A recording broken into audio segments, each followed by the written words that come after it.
ബിംബമൊരാറുദിച്ചുയരുന്ന പോലെ വിളങ്ങിടും തൃക്കിരീട ജടക്കിടക്കരവങ്ങളമ്പിളി തുമ്പയും ദുഷ്കൃതങ്ങളകറ്റുവാനൊഴുകിടുമമ്പരഗംഗയും തൃക്കുരുന്നിലെനിക്കു കാണണമെപ്പോഴും ഗുഹപാഹിമാ.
ക്ഷണിക്കുന്നു.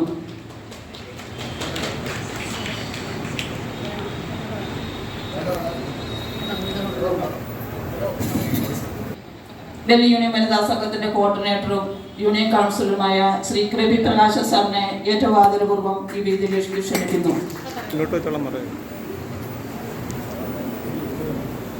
ഇന്ന് ഈ പ്രോഗ്രാമിന് വേണ്ടി ഇവിടെ എത്തിച്ചേർന്ന ഡൽഹി യൂണിയൻ വനിതാ സംഘത്തിന്റെ vice president Shrimati Omana Surendran, treasurer Shrimati Shobha Anil, അതുപോലെ കമ്മിറ്റി മെമ്പറായ ശ്രീമതി സുജാത രവീന്ദ്രൻ, ശ്രീമതി ശ്രീദേവി ബിജു, എല്ലാവർക്കും ഏറ്റവും ഹാർദവമായ സ്വാഗതം ആശംസിക്കുന്നു. ഇന്ന് നമുക്ക് വേണ്ടി ഇവിടെ ഈ സമയം കണ്ടെത്തി നമുക്ക് ക്യാൻസർ അവയർനെസിന്റെ ഒരു ക്ലാസ് നൽകുന്നതിന് വേണ്ടി ഇവിടെ നമുക്കായി എത്തിച്ചേർന്നിരിക്കുന്ന മെയിൻ റിസോഴ്സ് പേഴ്സണായ മിസ്റ്റർ മാത്യു വർഗീസ്, അദ്ദേഹത്തിനെ ഏറ്റവും ഹാർദവപൂർവ്വം സ്വാഗതം ചെയ്യുന്നു. അദ്ദേഹം പ്രസിഡന്റിന്റെ ഗോൾഡ് മെഡൽ വിന്നർ കൂടിയാണ്. അതോടൊപ്പം തന്നെ നമുക്ക് വേണ്ടി ഇന്നിവിടെ എത്തിയിരിക്കുന്ന Seena Krishnamoorthy, senior nursing officer AIIMS, സീനിയയും ഏറ്റവും ഹാർദവപൂർവ്വം സ്വാഗതം ചെയ്യുന്നു. അവരോടൊപ്പം തന്നെ ഈ ക്ലാസ് നയിക്കുന്നതിനായി ഇവിടെ എത്തിച്ചേർന്നിരിക്കുന്ന Shrimati Denny Oommen, senior nursing officer AIIMS, മൂന്നുപേരെ ഏറ്റവും ഹാർദവപൂർവ്വം ഞാൻ സ്വാഗതം ചെയ്യുന്നു. Shri Venuji, secretary Shri Susheelanji, vice president Shri Monichanji, അതുപോലെ തന്നെ വനിതാ സംഘത്തിന്റെ പ്രസിഡന്റ് ശ്രീമതി സിന്ധു മോനിച്ചൻ, സെക്രട്ടറി ശ്രീമതി സതി സുനിൽ, മറ്റ് ശാഖാ ഭാരവാഹികൾ, എല്ലാവർക്കും ഹാർദവമായ സ്വാഗതം ആശംസിക്കുന്നു. അതോടൊപ്പം തന്നെ ഇതര ശാഖകളിൽ നിന്ന് ഇവിടെ എത്തിയിരിക്കുന്ന ശാഖാ ഭാരവാഹികൾ, വനിതാ യൂണിറ്റ് ഭാരവാഹികൾ, എല്ലാ ശ്രീനാരായണീയർക്കും എൻ്റെ ഹൃദയത്തിൻ്റെ ഭാഷയിൽ സ്വാഗതം ആശംസിച്ചുകൊണ്ട് അടുത്ത നമ്മുടെ കാര്യപരിപാടികളിലേക്ക് കടക്കുകയാണ്. അധ്യക്ഷ പ്രസംഗത്തിനായി ശ്രീമതി സുധാ ലച്ചുവിനെ ഞാൻ ആദരപൂർവ്വം ക്ഷണിക്കുന്നു. President mister T S Anil sir, vice president mister C D Sunil sir, board member M K Anil sir, വനിതാ സംഘത്തിൻ്റെ കോർഡിനേറ്ററും mister K P Prakashan sir, Delhi SNDP union വനിതാ സംഘത്തിൻ്റെ ആദരണീയായ വൈസ് പ്രസിഡന്റ് ശ്രീമതി ഓമന സുരേന്ദ്രൻ, ബഹുമാനപ്പെട്ട സെക്രട്ടറി ശ്രീമതി ജ്യോതി ബാഹുലെ, ട്രഷറർ ശോഭാനിൽ, എൻ്റെ സഹപ്രവർത്തകർ, മറ്റ് എല്ലാവർക്കും നമസ്കാരം. അതുപോലെ തന്നെ ഇന്ന് ഇവിടെ ഞങ്ങൾക്ക് ഇത്ര അതിമനോഹരമായ ഒരു സ്ഥലവും ഈ ഒരു പ്രോഗ്രാം അറേഞ്ച്മെൻറ്റ് ചെയ്ത് തന്ന കാൽക്കാജി ശാഖയോടെ എല്ലാവിധ നന്ദിയും അറിയിക്കുന്നു. ഞാൻ കൂടുതലായിട്ട് ഒന്നും തന്നെ പറയുന്നില്ല. നന്ദി, നമസ്കാരം.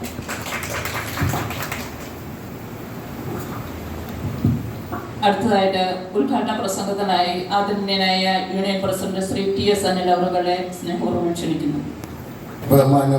ബഹുമാനിയായ അധ്യക്ഷ, വേദിയിലിരിക്കുന്ന എൻ്റെ സഹപ്രവർത്തകരായ യൂണിയൻ നേതാക്കളെ, സദസ്സിലിരിക്കുന്ന ശാഖയുടെയും SNDP വനിതാ സംഘം ഡൽഹി യൂണിയൻ്റെയും ഭാരവാഹികളെ, പ്രവർത്തകരെ, ശ്രീനാരായണീയരെ, SNDP വനിതാ സംഘം ഡൽഹി യൂണിയൻ കഴിഞ്ഞ കാലങ്ങളിൽ മെഡിക്കൽ ക്യാമ്പുകളായിരുന്നു ഇരുന്നത് എങ്കിൽ അതിന് വ്യത്യസ്തമായി ഒരു മെഡിക്കൽ അവയർനെസ് ക്ലാസ് നടത്തുവാൻ തീരുമാനിച്ചതിൽ SNDP ഡൽഹി യൂണിയന് വളരെയധികം സന്തോഷവും നിങ്ങളെടുത്ത ആ താല്പര്യത്തിന് ഒരു നല്ല അഭിനന്ദനങ്ങളും SNDP ഡൽഹി യൂണിയന് വേണ്ടി അർപ്പിക്കുന്നതിൽ എനിക്ക് സന്തോഷമുണ്ട്.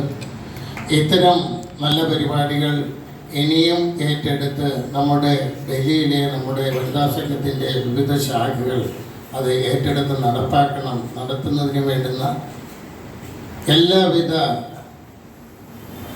മുൻ ഒരുക്കങ്ങളും SNDP ഡൽഹി വനിതാ സംഘം ഡൽഹി യൂണിയന് ഉണ്ടായാൽ നമ്മുടെ എല്ലാ ശാഖകളിലും വിവിധ വിഷയങ്ങളിലുള്ള പരിജ്ഞാനരായിട്ടുള്ള നമ്മുടെ ആൾക്കാരെ ഉപയോഗപ്പെടുത്തി നമുക്ക് വിജ്ഞാനപ്രദമായ ക്ലാസ്സുകൾ അവർക്ക് നടത്തി അവർക്കതിൻ്റെ അവരെ ബോധവൽക്കരിക്കാൻ കഴിയും. അങ്ങനെയുള്ള പ്രവർത്തനങ്ങൾ ഇനിയും നിങ്ങൾ തുടരും എന്ന വിശ്വാസത്തോടുകൂടി ഈ പരിപാടി ഇന്ന് ഇവിടെ ഞാൻ ഔദ്യോഗികമായി ഉദ്ഘാടനം ചെയ്തതായി പ്രഖ്യാപിക്കുന്നു. നിങ്ങൾക്ക് എല്ലാവർക്കും എൻ്റെ വിനീതമായ നന്ദി, നമസ്കാരം. നമുക്കായി 2 വാക്ക് സംസാരിക്കുന്നതിന് ആദരണീയായ vice president Shri CD Sunil സാറിനെ ക്ഷണിക്കുന്നു. യോഗമധ്യക്ഷൻ, വേദിയിലിരിക്കുന്ന എൻ്റെ സഹപ്രവർത്തകരെ, കാൽക്കാജി ശാഖയുടെ പ്രിയപ്പെട്ട കുടുംബാംഗങ്ങളെ, നമ്മുടെ ക്ഷണം സ്വീകരിച്ചിവിടെ എത്തിയിരിക്കുന്ന ശ്രീ മാത്യു വർഗീസ് അവറുകൾ, ശ്രീ ഷീന കൃഷ്ണമൂർത്തി അവറുകൾ, മിസ്സസ് ഡെന്നി മറിയം ഉമ്മൻ അവറുകൾ, ഇവരെ ഞാൻ ഈ പരിപാടിയിലേക്ക് ഹാർദവമായി സ്വാഗതം ചെയ്യുകയാണ്. അതിനോടൊപ്പം ക്യാൻസർ എന്ന മഹാവിപത്ത് അതിനെ അഭിമുഖീകരിക്കുന്നത് ഇന്ന് സമൂഹത്തിൽ വളരെ നല്ലൊരു ശതമാനം ആൾക്കാരാണ്. ഇതിനെ നേരിട്ട് തന്നെ ഐഡന്റിഫൈ ചെയ്ത് ശരിയായ രീതിയിൽ ചികിത്സ നൽകി കഴിഞ്ഞാൽ ഒരുപക്ഷെ ഒരു മുതിർന്ന ശതമാനം ആൾക്കാർക്ക് ഈ മഹാവിപത്തിൽ നിന്നും ഇതിൻ്റെ കഷ്ടതകളിൽ നിന്നും രക്ഷ നേടാൻ സാധിക്കും. അതിൻ്റെ ഒരു നേരിട്ട് അറിവുള്ള ഒരു ആളെന്ന നിലയിലും എൻ്റെ വീട്ടിലും പലർക്കും ഇതുപോലെയുള്ള ക്യാൻസർ ബാധിതരായി മരണപ്പെട്ടിട്ടുണ്ട്, അതിൽ നിന്ന് രക്ഷപ്പെട്ടിട്ടുണ്ട്. എൻ്റെ അമ്മ തന്നെ ഒരു ക്യാൻസർ ബാധിതയായിരുന്നു. അമ്മയ്ക്ക് നേരത്തെ തന്നെ ഈ രോഗം കണ്ടുപിടിക്കാൻ കഴിഞ്ഞത് കാരണം അമ്മ ആ വിപത്തിൽ നിന്നും രക്ഷപ്പെടുകയും അതിനുശേഷം അമ്മ ഒരു 30 കൊല്ലത്തോളം ആരോഗ്യത്തോടെ ജീവിക്കുകയും ചെയ്തു. ഞാൻ പറഞ്ഞു വരുന്നതിൻ്റെ അർത്ഥം, നമ്മൾ ക്യാൻസറിനെ നേരത്തെ തന്നെ കണ്ടുപിടിക്കുവാൻ കഴിഞ്ഞു കഴിഞ്ഞാൽ വളരെ ശക്തമായ രീതിയിൽ നല്ല രീതിയിൽ തന്നെ ട്രീറ്റ്മെൻറ്റ് ചെയ്യാൻ കഴിയും.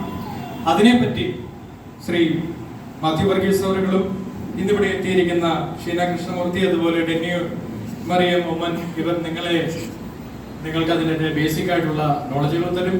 ഇത്തരം പരിപാടികൾ ഓരോ ശാഖകളിലും നടത്തണം. SNDP ഡൽഹി യൂണിയന്റെ നേതൃത്വത്തിൽ നേരത്തെയും 1-2 പ്രാവശ്യം നമ്മൾ ഈ പരിപാടികൾ നടത്തിയിരുന്നു. നമ്മളുടെ ഒരു ഉദ്യമമായിരിക്കും എല്ലാ ശാഖകളിലും ഇങ്ങനെ ഒരു പരിപാടി നടക്കുക. അതുപോലെ തന്നെ ഡൽഹി യൂണിയന്റെ നേതൃത്വത്തിൽ എല്ലാവരെയും ജാതി മത വർഗ വർണ്ണ വ്യത്യാസമാവുകയും എല്ലാവരെയും കൂട്ടിയോജിപ്പിച്ചുകൊണ്ട് ഒരു വലിയ സദസ്സിൽ ഇതുപോലെ ഒരു പരിപാടി വലിയൊരു സ്ക്രീൻ സംഘടിപ്പിച്ച് നല്ല രീതിയിൽ നടത്തണം എന്നുള്ള ഒരു അഭിപ്രായവും ഞാൻ ഈ വേദിയിൽ പങ്കിടുകയാണ്. എല്ലാവർക്കും നല്ലത് വരട്ടെ എന്ന് ആശംസിച്ചുകൊണ്ട് നന്ദി, നമസ്കാരം.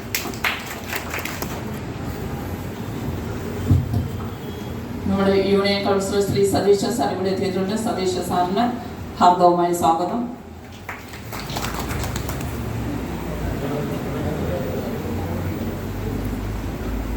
നമ്മുടെ അടുത്ത ഇവൻ്റായ നമ്മൾ ഈ ക്ലാസ്സിലോട്ട് നമ്മൾ പോവുകയാണ്. ഇന്നത്തെ ഈ ക്ലാസ് നയിക്കുന്നതിനായി ഇവിടെ എത്തിയിരിക്കുന്നത് main resource person Shri Mathew Varghese അവരുടെ ഏറ്റവും ഹാർദപൂർവ്വം ഞാൻ ഈ വേദിയിലേക്ക് ക്ഷണിക്കുന്നു.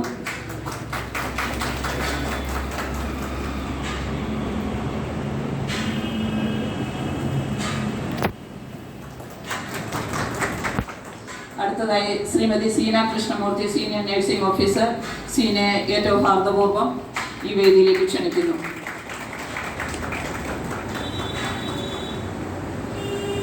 Mrs Denny Mariam Oommen, senior nursing officer AIIMS, Mrs ഡെന്നിയെയും ഏറ്റവും സ്നേഹപൂർവ്വം ഈ വേദിയിലേക്ക് ക്ഷണിക്കുന്നു.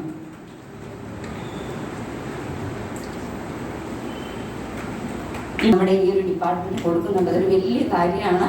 അപ്പം നമ്മൾ അതിനുവേണ്ടി നമ്മുടെ മിസ്റ്റർ മാത്യു അതിനുവേണ്ടി വളരെ നാളുകളായിട്ട് ഈ കമ്മ്യൂണിറ്റി ഓൺകോളജിയുടെ ഭാഗമായിട്ട് പ്രവർത്തിച്ചുകൊണ്ടിരിക്കുകയാണ്. അപ്പം മാത്യുവിന് അതുകൊണ്ട് തന്നെ പല രീതിയിലുള്ള ഇന്ത്യൻ കൗൺസിലിലെ പല രീതിയിലുള്ള അവാർഡുകൾ കിട്ടിയിട്ടുള്ള ഒരു വ്യക്തിയും കൂടെയാണ്. ഇന്ന് മാത്യു ആൻഡ് ഡെനി രണ്ടുപേരും ഇവിടെ എത്താൻ നമുക്ക് ഒരവസരം തന്നതിന് ഞാൻ അവരോട് നന്ദി പറയുകയാണ്. Okay, thank you. അപ്പം നമുക്ക് തുടങ്ങാം. ആദ്യം ഞാൻ മാത്യുവിനെ ക്ഷണിക്കുക. താങ്ക് യു സീന മാം. ആദ്യമേ തന്നെ SNDP വനിതാ യോഗത്തിൻ്റെ ഭാരവാഹികൾക്ക്, പ്രത്യേകിച്ച് കൽക്കാജിയിലെ ഭാരവാഹികൾ, ഇതുപോലൊരു പ്രോഗ്രാം അറേഞ്ച് ചെയ്യാൻ കാണിച്ച വലിയ മനസ്സിന് നന്ദി പറയട്ടെ. ഇവിടെ നേരത്തെ ഔദ്യോഗികമായ ഉദ്ഘാടന പ്രസംഗത്തിൽ യൂണിയൻ്റെ ഔദ്യോഗിക ഭാരവാഹികൾ പറയേണ്ടായി. എല്ലാ ശാഖകളിലും ഇതുപോലെയുള്ള ക്ലാസ്സുകൾ നടത്താൻ ആഗ്രഹിക്കുന്നു, അല്ലെങ്കിൽ നടത്തുന്നു എന്ന് പറയും. ഞാൻ 10-12 വർഷം ഡൽഹിയിലുണ്ട്. ഞാൻ 2019 മുതലാണ് ഇതുപോലെയുള്ള ക്യാൻസർ അവയർനെസ് സെഷൻസൊക്കെ ആയിട്ട് നടക്കുന്നത്. പല അസോസിയേഷനുമായിട്ടൊക്കെ ഡൽഹി തന്നെയുള്ള പല അസോസിയേഷനുമായിട്ട് ക്ലാസ് എടുത്തിട്ടുണ്ട്. അപ്പം ക്ലാസ്സുകൾ എടുക്കുന്നത് നല്ല കാര്യം, കേൾക്കുന്നത് നല്ല കാര്യം. പക്ഷേ അതിൻ്റെ അടുത്ത ലെവലിലേക്ക് ഇതിനെ കൊണ്ടുപോകുമ്പോൾ മാത്രമാണ് നമുക്ക് ഇതുപോലെയുള്ള ക്ലാസ്സുകൾ കൊണ്ടുള്ള ഉപകാരങ്ങളുണ്ടാവും. അപ്പോൾ ഞാനിപ്പോൾ ക്ലാസ് എടുക്കുന്നു, ഞാൻ ഈ പറയുന്ന കാര്യങ്ങളൊന്നും പൊതുവായിട്ടുള്ള ഒരു കാര്യമില്ല. ഏത് കാലം മുതൽ നമ്മൾ മാതൃഭൂമി ആരോഗ്യ മാസിക വായിക്കുന്നു, അല്ലെങ്കിൽ മനോരമ ആരോഗ്യം വായിക്കുന്നു, അന്ന് മുതൽ നമ്മൾ കേട്ടിട്ടുള്ള പല കാര്യങ്ങൾ തന്നെയാണ് ഞാൻ അടുത്ത ഒരു അരമണിക്കൂർ നിങ്ങളോട് സംസാരിക്കാൻ പോകുന്നത്. അപ്പോൾ നമ്മൾ ആദ്യം ചിന്തിക്കേണ്ട ഒരു കാര്യം, ഞാൻ ക്ലാസ് തുടങ്ങുന്ന ഒരു കാര്യം ചോദിക്കും, നിങ്ങൾ എത്ര പേര് ഏതെങ്കിലും തരത്തിലുള്ള ക്യാൻസർ സ്ക്രീനിങ്ങുകൾ ചെയ്തിട്ടുണ്ട്? പുരുഷന്മാർക്കും സ്ത്രീകളാണ് കൂടുതലെങ്കിൽ പോലും ഏതെങ്കിലും തരത്തിലുള്ള ക്യാൻസർ സ്ക്രീനിങ് ടെസ്റ്റുകൾ നിങ്ങൾ ആരെങ്കിലും ചെയ്തിട്ടുണ്ടോ? സർവൈക്കൽ ക്യാൻസറിന് ചെയ്തിട്ടുണ്ട്. മാഡത്തിനൊരു വലിയൊരു കയ്യിൽ കൊടുക്കാമോ? മാമോഗ്രാഫി ചെയ്തിട്ടുണ്ട്. ഓക്കെ, അപ്പോൾ മാമോഗ്രാഫി 3. അപ്പോൾ ഒരു വളരെ കുറച്ചാണെങ്കിലും കുറച്ച് പേര് ചെയ്തിട്ടുണ്ട്. നല്ല കാര്യം.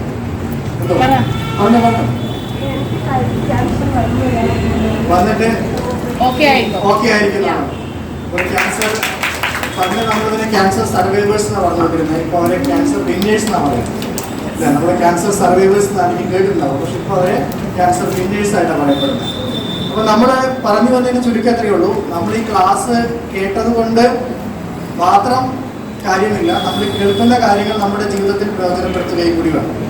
അപ്പോൾ മാഡം ഇവിടെ സൂചിപ്പിച്ചു ഒരു പ്രിവെൻറ്റീവ് ഓങ്കോളജി ക്ലിനിക്കിനെ കുറിച്ച്. എയിംസിൽ സ്റ്റാർട്ട് ചെയ്തിട്ടുള്ള ഒരു പ്രിവെൻറ്റീവ് ഓങ്കോളജി.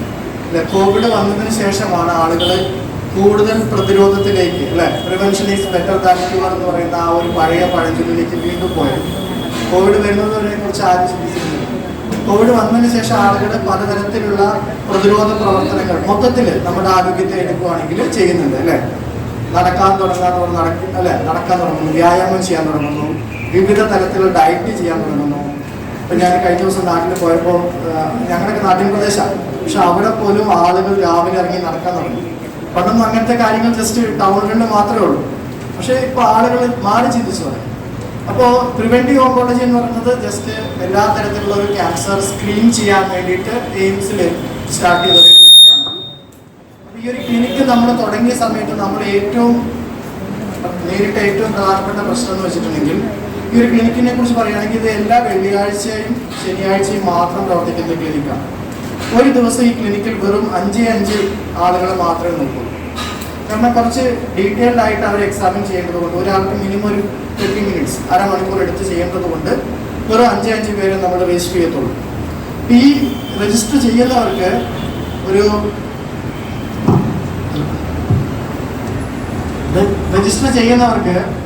ഇതൊരു ഗ്രീൻ ചാനൽ സർവീസാണ്. നിങ്ങൾക്കറിയാം, പലപ്പോഴും നിങ്ങൾ എയിംസിൽ വന്നാൽ അറിയാം, വലിയ ക്യൂ അല്ലേ, നോർമലി വലിയ ക്യൂ ആയിരിക്കും. ആ ക്യൂ കഴിഞ്ഞ് നിങ്ങൾ ആദ്യം OPD കാർഡ് ഉണ്ടാക്കണം. അത് കാർഡ് ഉണ്ടാക്കുന്നത് അത്ര ഈസി ആയിട്ടുള്ള കാര്യമല്ല. പക്ഷെ ഇവരെ സംബന്ധിച്ച് ഇതൊന്നും വേണ്ട. ജസ്റ്റ് നേരെ വരുന്നു, നേരെ OPD ചെല്ലുന്നു, അവർ പറഞ്ഞിരിക്കുന്ന അലോക്കേറ്റഡ് ആയിട്ടുള്ള ടൈമിങ്ങിൽ കാര്യം നടക്കും. വളരെ ഗ്രീൻ ചാനൽ സർവീസാണ്. പക്ഷേ എന്നിരുന്നിട്ട് പോലും ഞങ്ങൾ 5 പേരുടെ ഫയൽ ഉണ്ടാക്കി വെക്കും. 5 പേരുടെ ഗ്രീൻ ഫയലാണ് ഞങ്ങൾ പറയുന്നത്. ഗ്രീൻ ഫയൽ ഉണ്ടാക്കി വെച്ചാൽ പോലും അതിൽ 3 പേര് അവസാന നിമിഷം ക്യാൻസൽ ചെയ്യും. അവരാ വിളിച്ച സമയത്ത് ഫോൺ എടുക്കത്തില്ല. അപ്പോൾ നമ്മൾ ഇതിനെക്കുറിച്ചൊരു സ്റ്റഡി ചെയ്തു, എന്തുകൊണ്ടാണ് ആളുകൾ ഇത് ക്യാൻസൽ ചെയ്യുന്നത്. അപ്പോൾ അവരിൽ പലരും നമ്മളോട് ഓഫ് ദ റെക്കോർഡ് പറഞ്ഞൊരു കാര്യം, ഞങ്ങളിപ്പോൾ വളരെ നോർമലായിട്ടാണ് പോകുന്നത് അല്ലേ, നിങ്ങളിപ്പോൾ ചെക്ക് ചെയ്ത് ക്യാൻസർ വല്ലതും ഉണ്ടെന്ന് ഞങ്ങൾ തിരിച്ചറിഞ്ഞു കഴിഞ്ഞാൽ ഉള്ള സമാധാനം കൂടി. പക്ഷെ നമ്മൾ മനസ്സിലാക്കേണ്ട ഒരു കാര്യം, കാരണവന്മാർ പറയുന്നത് പോലെ വരാനുള്ളത് വഴി തങ്ങില്ല, അത് വരും അല്ലേ. നമ്മുടെ ജീവിതത്തിൽ ഒരു കാര്യം വെച്ചിട്ടുണ്ടെങ്കിൽ അത് ഇന്നല്ലെങ്കിൽ നാളെ വരും. അപ്പൊ അങ്ങനെ ഒരു സംഭവം വരാനിരിക്കുന്നുണ്ടെങ്കിൽ അല്ലേ, സിനിമാ പ്രവർത്തകരോ അല്ലെങ്കിൽ സാഹിത്യകാരന്മാരൊക്കെ ക്യാൻസറിനെ കുറിച്ച് എഴുതിയിട്ട് കേട്ടിട്ടുണ്ടാവും. ക്ഷണിക്കപ്പെടാത്ത ഒരു അതിഥി അല്ലേ വന്നു എന്ന് പറയാം. പക്ഷെ ഞാൻ പറയുകയാണെങ്കിൽ ക്ഷണിക്കപ്പെടാത്ത അതിഥിയൊന്നുമല്ല, നമ്മുടെ തന്നെ ജീവിതചര്യയിലുള്ള ചില പ്രശ്നങ്ങൾ മൂലം വന്നു ചേരുന്ന ഒരു അതിഥിയാണ് ക്യാൻസർ. അപ്പൊ അതിന് എന്തെങ്കിലും തരത്തിലുള്ള ബുദ്ധിമുട്ടുകൾ ഉണ്ട് എങ്കിൽ അത് ആദ്യം തന്നെ കണ്ടെത്തുകയാണെങ്കിൽ, ഞാൻ പറയുകയാണെങ്കിൽ എന്തുകൊണ്ടാണ് ക്യാൻസറിനെ കുറിച്ച് നമ്മൾ ഇത്രത്തോളം പേടിക്കുന്നതിന് കാര്യം അറിയാമോ? എന്തുകൊണ്ടാണ് നിങ്ങൾ ക്യാൻസറിലേക്ക് നിങ്ങളുടെ മുമ്പിലേക്ക് വരുന്ന ഏറ്റവും ആദ്യത്തെ ഇമേജ് എന്താണ്? ആക്ച്വലി ഇതൊരു പ്രൊജക്ട് വെച്ചിട്ടുള്ള ക്ലാസ്സാണ്. ഞാൻ പ്രൊജക്ടർ വെച്ചിട്ട് സാധാരണ ക്ലാസ് എടുക്കാറ്.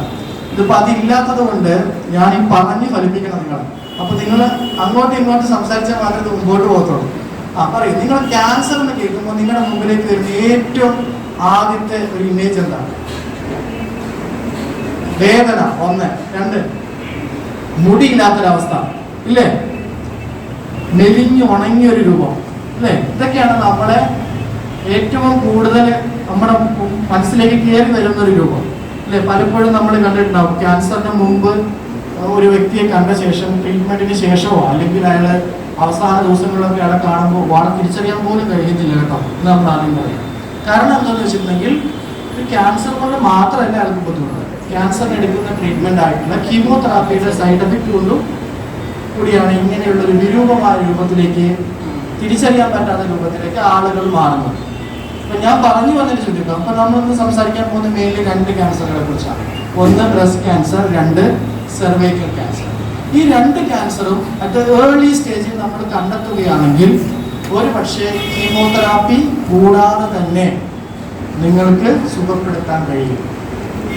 എന്ന് പറഞ്ഞു കഴിഞ്ഞാൽ നമ്മൾ പേടിക്കുന്ന വിരൂപമായ രൂപം നമുക്കുണ്ടാവത്തില്ല. അപ്പൊ ഇത് എങ്ങനെയാണ് നമുക്ക് കണ്ടെത്താൻ കഴിയുക? അങ്ങനെ ഒരു അവസ്ഥ വരണമെങ്കിൽ ഒന്നെങ്കിൽ അത് സ്റ്റേജ് 0 അല്ലെങ്കിൽ സ്റ്റേജ് 1 എന്ന് പറഞ്ഞാൽ ഏർലി സ്റ്റേജിൽ, അത്രയും ഏർലി സ്റ്റേജിൽ അത് കണ്ടുപിടിക്കപ്പെടുകയാണ് എങ്കിൽ അത് നമുക്ക് കീമോ ഇല്ലാതെ ജസ്റ്റ് സർജറി കൊണ്ട് മാത്രം നമുക്ക് സുഖപ്പെടുത്താൻ കഴിയും, പൂർണ്ണമായും സുഖപ്പെടുത്താൻ കഴിയും. പക്ഷെ അൺഫോർച്ചുനേറ്റ്ലി, നിർഭാഗ്യവശാൽ ഞങ്ങളുടെ ഹോസ്പിറ്റലിൽ അടക്കമുള്ള എല്ലാ ക്യാൻസർ ഹോസ്പിറ്റലുകളിലും ഒന്നെങ്കിൽ സ്റ്റേജ് 3 അല്ലെങ്കിൽ സ്റ്റേജ് 4 മിക്കവാറും ക്യാൻസർ രോഗികൾ എത്തപ്പെടുന്നത്. കാരണം അപ്പോഴേക്കും ബോഡിയിലേക്ക് സ്പ്രെഡ് ചെയ്തിട്ടുണ്ടാവും. വൺസ് സ്പ്രെഡ് ആയി കഴിഞ്ഞാൽ നമുക്ക് ആ ഡിസീസിനെ കൺട്രോൾ ചെയ്യാൻ കഴിയത്തില്ല. അപ്പൊ നമ്മൾ ഇതുപോലെയുള്ള ക്ലാസ്സുകളുടെ പ്രാഥമികമായിട്ടുള്ള ഒബ്ജക്റ്റീവ് എന്താണെന്ന് വെച്ചിട്ടുണ്ടെങ്കിൽ ഏർലി ഡിറ്റക്ഷൻ. അപ്പൊ അതിന് ആളുകളെ സ്വയം എന്താ പറയുന്നത്, അവർക്ക് തന്നെ തിരിച്ചറിയാനാക്കുന്ന രീതിയിലുള്ള അറിവ് കൊടുക്കുക എന്നുള്ളതാണ്. അപ്പൊ ഞാൻ ഈ ക്ലാസ്സിൽ സംസാരിക്കാൻ പോകുന്ന കാര്യങ്ങൾ, മെയിൻ ആയിട്ടുള്ള കാര്യങ്ങൾ, 1 റിസ്ക് ഫാക്ടേഴ്സ്. റിസ്ക് ഫാക്ടേഴ്സ് എന്ന് പറഞ്ഞു കഴിഞ്ഞാൽ പ്രേരക ഘടകങ്ങൾ മലയാളത്തിൽ പറയുകയാണെങ്കിൽ. 2ാമത്തെ കാര്യം വാർണിംഗ് സൈൻസ്, എന്തൊക്കെയാണ് പ്രധാനപ്പെട്ട ആരംഭ ലക്ഷണങ്ങൾ. 3 ഹൗ ടു സ്ക്രീൻ, എന്തൊക്കെയാണ് സ്ക്രീനിങ് മെത്തേഡ്സ്, നമുക്കറിയണമല്ലോ ഏതൊക്കെ സ്ക്രീനിങ് ടെസ്റ്റുകളുണ്ട്. 4ാമത്തെ aspects prevention, how to prevent. ഈ 4 പെർസ്പെക്റ്റീവ്സ് മാത്രമാണ് നമ്മൾ ഈ 2 ക്യാൻസറുകളെ കുറിച്ച് സംസാരിക്കുന്നത്. അതിൽ ഏറ്റവും കൂടുതൽ ഞാൻ സമയം ചെലവഴിക്കാൻ ആഗ്രഹിക്കുന്നത് ബ്രസ്റ്റ് ക്യാൻസറിനെ കുറിച്ചാണ്. അത് വേറൊന്നും കൊണ്ടല്ല, നമ്മൾ ഏറ്റവും കൂടുതൽ ഇന്ന് വേൾഡ് മൊത്തത്തിൽ എടുക്കുകയാണെങ്കിൽ ആയിക്കോട്ടെ, അല്ലെങ്കിൽ ഇന്ത്യ ആകട്ടെ, കേരളമാകട്ടെ, ഏത് പോപ്പുലേഷനിലും ഏറ്റവും കൂടുതലായി കാണപ്പെടുന്ന ക്യാൻസർ എന്ന് പറയുന്നത് ബ്രസ്റ്റ് ക്യാൻസർ. ബ്രസ്റ്റ് ക്യാൻസർ അഥവാ സ്ഥാനാർബുദം എന്ന് നമ്മൾ പറയുന്നത്. ബ്രസ്റ്റ് ക്യാൻസറിന്റെ ഒരു ചെറിയൊരു ഇൻസിഡൻസിനെ കുറിച്ച് നമ്മൾ സംസാരിക്കുകയാണെങ്കിൽ, നമ്മൾ മൊത്തം ഒരു പോപ്പുലേഷൻ, പ്രത്യേകിച്ച് നമ്മൾ ഫോറിൻ ഡാറ്റസിനെ കുറിച്ച് അധികം സംസാരിക്കുന്നത്, നമ്മുടെ ഒരു ഇന്ത്യൻ പോപ്പുലേഷനിൽ പറയുന്നത് 22 സ്ത്രീകളെ എടുക്കുകയാണെങ്കിൽ അതിലൊരാൾക്ക് ബ്രസ്റ്റ് ക്യാൻസർ വരാനുള്ള സാധ്യതകളാണ്.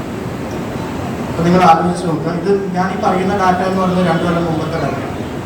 അപ്പോൾ ഇപ്പോൾ ലേറ്റസ്റ്റ് ഡാറ്റ വരാൻ വേണ്ടിയിട്ട് ഇനിയൊരു 2 കൊല്ലം നമ്മൾ കാത്തിരിക്കേണ്ടി വരും.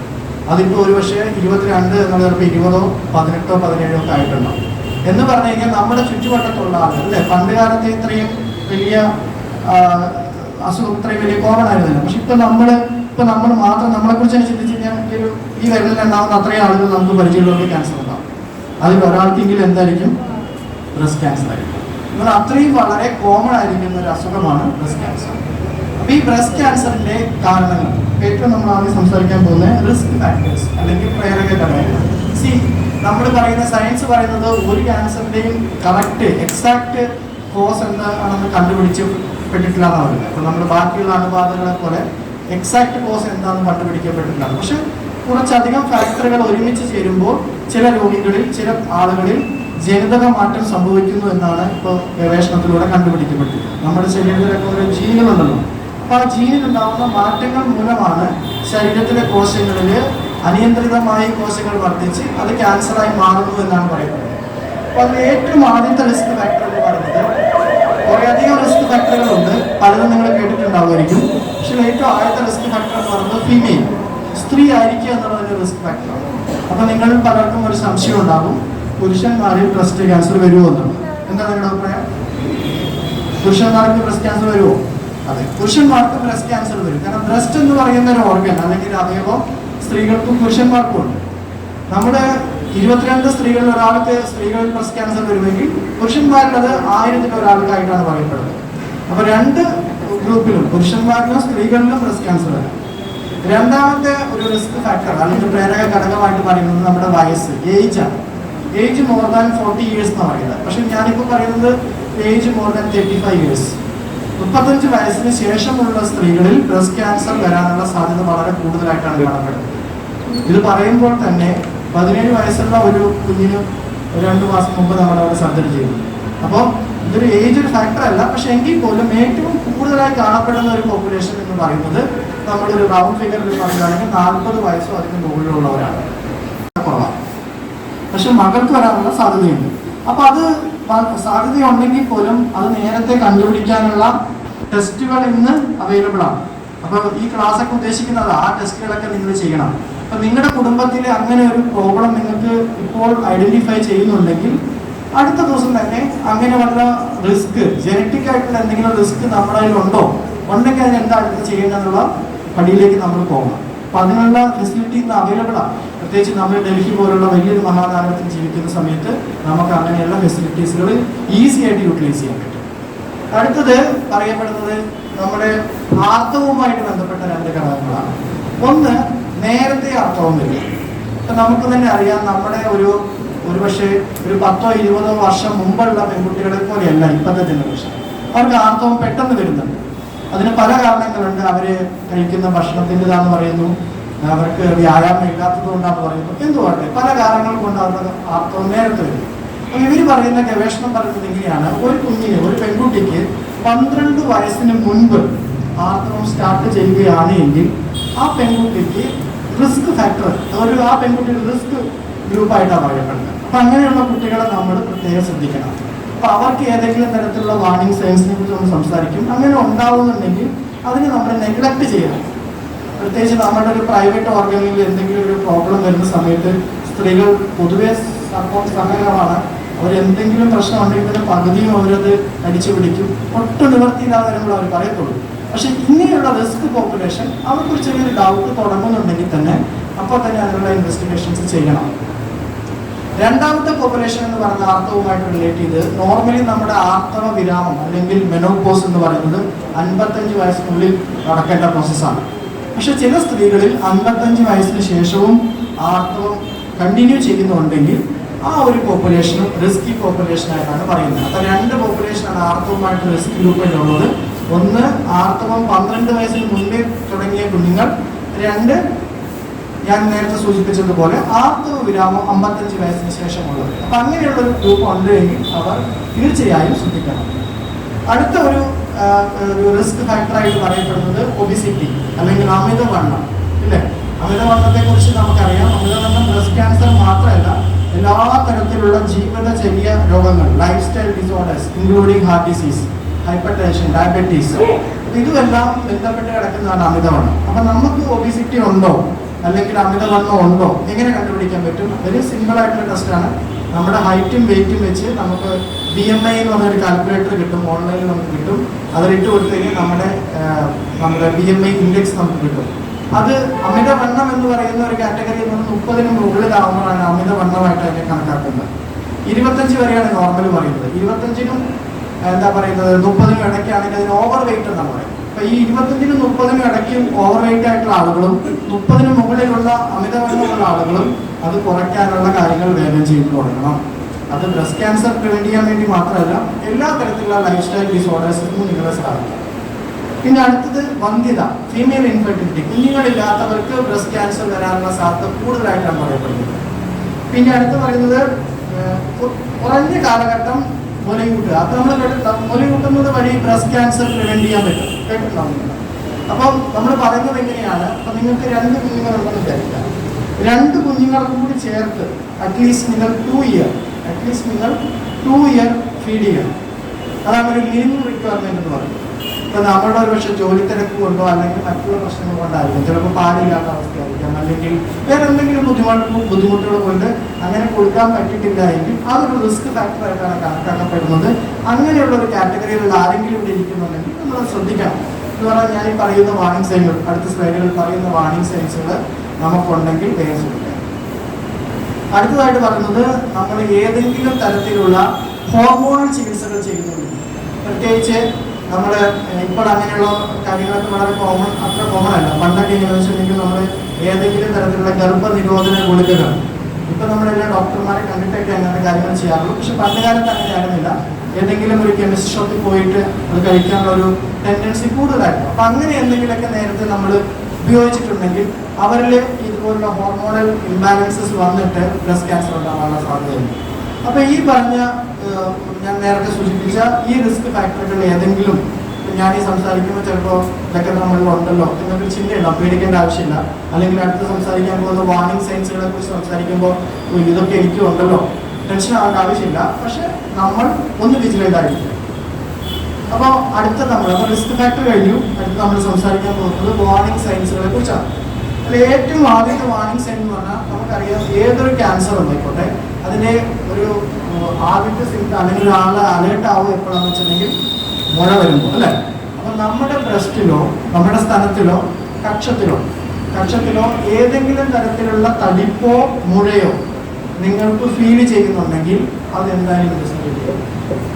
എഗൈൻ ഞാൻ പറയുന്നു, കക്ഷത്തിലോ ബ്രസ്റ്റിലോ ഏതെങ്കിലും തരത്തിലുള്ള മുഴയോ തടിപ്പോ നിങ്ങൾക്ക് അനുഭവപ്പെടുന്നുണ്ടെങ്കിൽ അത് ടെസ്റ്റ് ചെയ്യണം. ഇങ്ങനെയുള്ള എല്ലാ മുഴകളും ക്യാൻസർ ഒന്നല്ല. 90% അല്ലെങ്കിൽ 95% മുഴകളും ക്യാൻസർ അല്ലാത്ത മുഴകളാണ്. അപ്പോൾ മുഴ വന്നതുകൊണ്ട് നമ്മൾ ടെൻഷൻ ആവേണ്ട ആവശ്യമില്ല. പക്ഷെ ടെസ്റ്റ് ചെയ്താൽ മാത്രമേ നമുക്ക് അറിയത്തുള്ളൂ ക്യാൻസർ ഉള്ള മുഴയാണ് ക്യാൻസർ അല്ലാത്ത. 99% അല്ലെങ്കിൽ 95% മുഴകളും ക്യാൻസർ അല്ലാത്ത മുഴകളാണ്. പ്രത്യേകിച്ച് നമ്മുടെ ഒരു ടീനേജ് പ്രായത്തിലൊക്കെ ആയിരുന്ന സമയത്ത് പല പെൺകുട്ടികൾക്കും ബ്രസ്റ്റ് ഇതുപോലുള്ള മുഴകളൊക്കെ ഉണ്ടാകും. അപ്പോൾ അതൊക്കെ നമ്മൾ ടെസ്റ്റ് ചെയ്യുമ്പോൾ അവർ പറഞ്ഞിട്ടുണ്ടാവുന്നുണ്ടെങ്കിൽ ഫൈബ്രോ അഡിനോമ അങ്ങനെയുള്ളൊരു നോൺ ക്യാൻസറസ് ആയിട്ടുള്ള ഒരു എന്താ പറയുന്നത് മുഴകളുണ്ട്. ബിനൈൻ മുഴകൾ എന്ന് പറയാം. ബിനൈൻ എന്ന് പറഞ്ഞാൽ നോൺ ക്യാൻസറസ് ആണ്, അത് ക്യാൻസർ അല്ല. പക്ഷെ അത് നമ്മൾ നോക്കിക്കൊണ്ടിരിക്കണം. കാരണം ഒരു പക്ഷേ അത് പ്രോപ്പർ ട്രീറ്റ്മെൻറ്റ് എടുത്തിട്ടില്ല എങ്കിൽ അതൊരു പക്ഷെ നാളെ കൺവേർട്ട് ചെയ്യപ്പെടാം, ക്യാൻസറായിട്ട് കൺവേർട്ട് ചെയ്യപ്പെടാം. പക്ഷെ അവരപ്പം നമ്മൾ എന്ത് ചെയ്യണം, റെഗുലർ ആയിട്ടുള്ള ഫോളോ അപ്പുകൾക്ക് ചെക്കപ്പുകൾക്ക് പോയിക്കൊണ്ടിരിക്കണം. അപ്പോൾ ഏതെങ്കിലും തരത്തിലുള്ള മുഴ, തടിപ്പ്, കക്ഷത്തിലുള്ള ചില മുഴകൾ അല്ലെങ്കിൽ തടിപ്പ് എന്ന് പറയുന്നത് പക്ഷെ നമ്മുടെ ശരീരത്തിൽ എവിടെയെങ്കിലും, പ്രത്യേകിച്ച് ഈ ഒരു അപ്പർ പാർട്ട് ബോഡിയിൽ എവിടെയെങ്കിലും ഇൻഫെക്ഷൻ ഉണ്ടെങ്കിലും അവിടുത്തെ ലിംഫ് നോഡുകളുടെ വീക്കമായിട്ട് വരാം, ലസിക ഗ്രന്ഥികളുടെ വീക്കമായിട്ട് വരാം. അപ്പോൾ നമുക്ക് പെട്ടെന്ന് വേറെ ബുദ്ധിമുട്ടൊന്നുമില്ല, കക്ഷത്തിലൊരു തടിപ്പ് കണ്ടു എന്ന് വെച്ച് പേടിക്കേണ്ട ആവശ്യമൊന്നുമില്ല. പ്രത്യേകിച്ച് നമുക്ക് എന്തെങ്കിലും തരത്തിലുള്ള ഇൻഫെക്ഷൻ നമ്മുടെ ശരീരത്തിൽ ഉണ്ടെങ്കിലും അതിന്റെ ഭാഗമായിട്ടും വരാം. അടുത്ത വാർണിംഗ് സൈൻ എന്ന് പറയുന്നത് ബ്രസ്റ്റിൽ അല്ലെങ്കിൽ എന്താ പറയുന്നത് നിപ്പിളിന് ചുറ്റും ഇറിറ്റേഷൻസ് അനുഭവപ്പെടുക, ഏതെങ്കിലും തരത്തിലുള്ള ഇറിറ്റേഷൻ. അത് ഞാൻ എങ്കിലും പറയുന്നു, ചിലപ്പോൾ നമുക്ക് നമ്മൾ ഉപയോഗിക്കുന്ന അണ്ടർ ഗാർമെന്റ്സിന്റെ ഫാബ്രിക്കിന് അലർജി ആയിട്ട് ഇറിറ്റേഷൻ വരാം, ദാറ്റ് ഈസ് നോർമൽ. പക്ഷേ ആ ഇറിറ്റേഷൻ അതുമായിട്ട് റിലേറ്റഡ് അല്ല, നമ്മൾ മാറ്റി നോക്കിയിട്ടും അത് മാറുന്നില്ല, ആ ഇറിറ്റേഷൻ ഇരിക്കുവാണ്, ചൊറിച്ചിൽ അനുഭവപ്പെട്ടുകൊണ്ടേ ഇരിക്കുകയാണ്, പ്രത്യേകിച്ച് നിപ്പിളിന് ചുറ്റും അങ്ങനെയൊക്കെ അനുഭവപ്പെട്ടുകൊണ്ടിരിക്കുകയാണെങ്കിൽ നമ്മളത് കാണിക്കാൻ പോകും. പിന്നെ അടുത്തുണ്ടാവുന്ന ഒരു വാർണിംഗ് സൈൻ എന്ന് പറഞ്ഞാൽ നമുക്കറിയാം അല്ലേ, നമ്മുടെ മുഖത്ത് നുണക്കുഴികൾ ഉണ്ടാവാം അല്ലേ, ഒരു സിനിമ ഇറങ്ങി നുണക്കുഴി, അതുപോലെ തന്നെ നുണക്കുഴികൾ നമ്മുടെ നോർമലി നമ്മുടെ കണ്ടിട്ടുണ്ടാവും ഡിംപിൾസ് എന്ന് പറയും.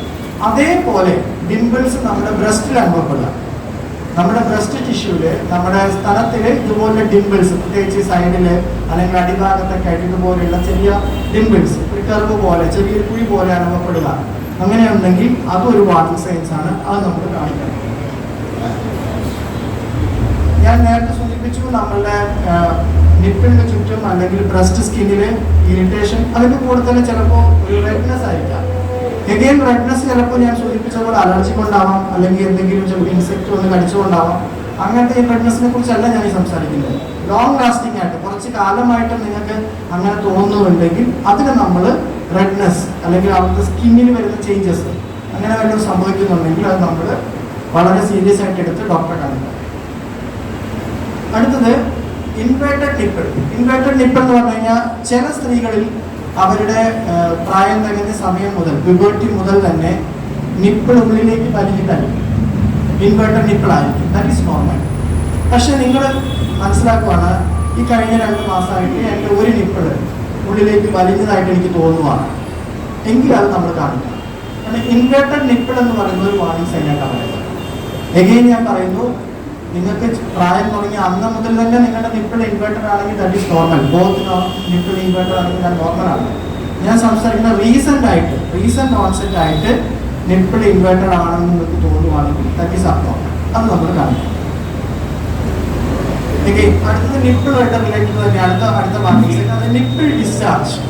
നിങ്ങൾ മനസ്സിലാക്കേണ്ട കാര്യം, നമ്മൾ പാലൂട്ടുന്ന സമയത്ത് ബ്രസ്റ്റിൽ നിന്ന് പാല് വരുന്നത് നോക്കണം. അല്ലാത്ത സമയത്തുള്ള എല്ലാ ഡിസ്ചാർജുകളും, അത് മിൽക്ക് ആയിക്കോട്ടെ, വൈറ്റ് കളർ ആയിക്കോട്ടെ, യെല്ലോ കളർ ആയിക്കോട്ടെ, കളർലെസ് ആയിക്കോട്ടെ, അല്ലെങ്കിൽ രക്തം ബ്ലഡി ആയിക്കോട്ടെ, ഏത് തരത്തിലുള്ള ഡിസ്ചാർജ് വന്നാലും അതിനൊരു അബ്നോർമലായിട്ടാണ് തന്നെ കാണണം. അതിന് നമ്മൾ ഡോക്ടറെ കാണണം.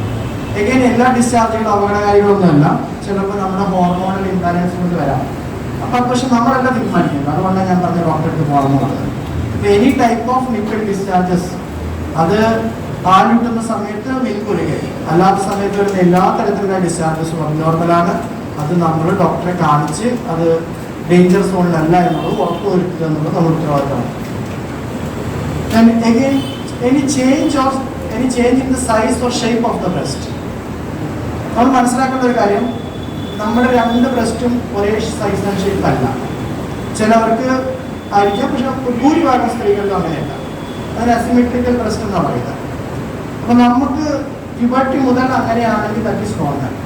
പക്ഷെ നമുക്ക് തോന്നുകയാണ് കഴിഞ്ഞ കുറച്ച് കാലമായിട്ട് എൻ്റെ ഒരു ബ്രസ്റ്റിന് സൈസിലും ഷേപ്പിലും മാറ്റം വരുന്നുണ്ട് എങ്കിൽ അത് അബ്നോർമലാണ്.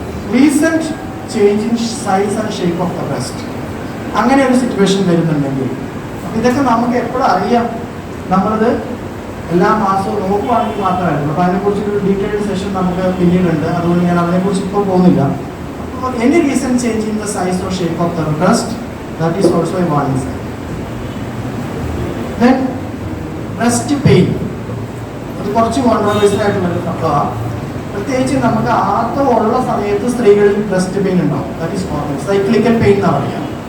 പക്ഷെ നമുക്ക് ബ്രസ്റ്റ് പെയിൻ സൈക്കിളിന് ശേഷവും കണ്ടിന്യൂ ചെയ്യുവാണെങ്കിൽ, നമ്മുടെ ആർത്തവത്തിൻ്റെ സമയം കഴിഞ്ഞ ശേഷവും നമ്മുടെ ബ്രസ്റ്റ് പെയിൻഫുൾ ആയിട്ട് നമുക്ക് ഫീൽ ചെയ്യുന്നുണ്ടെങ്കിൽ അത് കാണിക്കണം.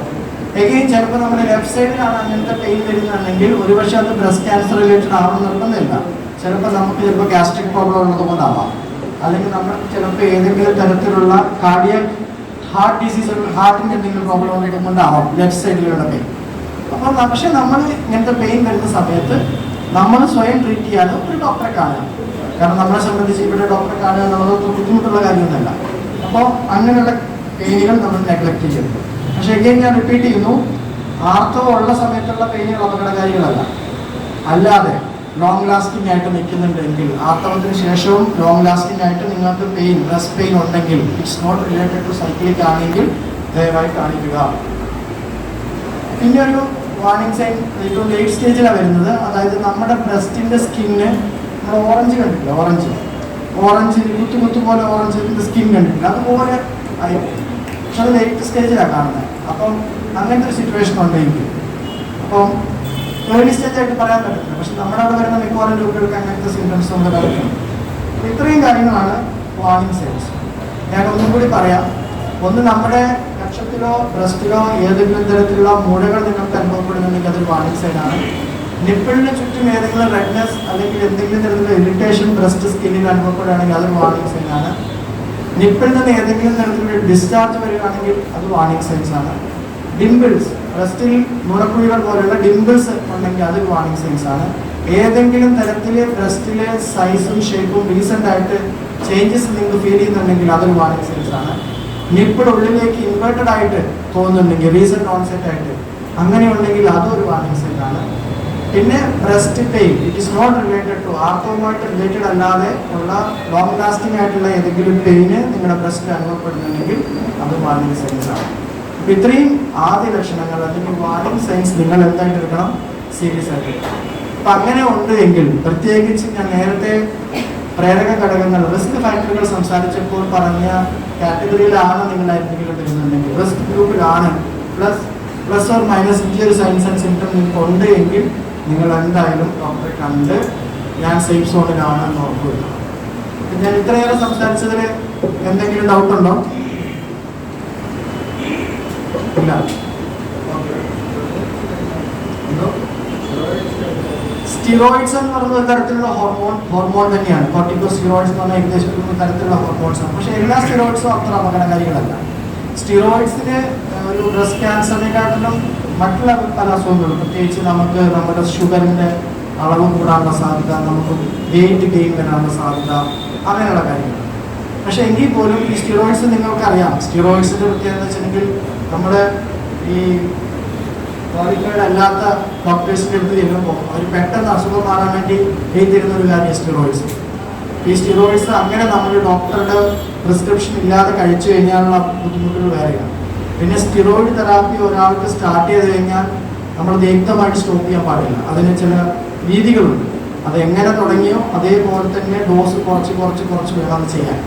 അപ്പോൾ അത് അതിൻ്റെ ഒരു ഭാഗമായിട്ട് ശരിക്കും നമ്മൾ ഒരു പ്രോപ്പർലി ക്വാളിഫൈഡ് ആയിട്ടുള്ള ഫിസിഷ്യൻ്റെ അടുത്താണ് തുടങ്ങി കൂടി അത് എഴുതില്ല. പ്രിസ്ക്രിപ്ഷൻ തന്നെ അങ്ങനെയായിരിക്കും. ആദ്യം 40 തുടങ്ങിയിട്ടുണ്ടെങ്കിൽ 40, പിന്നെ 20 ആക്കും, 20 10 ആക്കും, പിന്നെ 5 ആക്കും, പിന്നെ അതിനെ സ്റ്റോപ്പ് ചെയ്യുന്നു.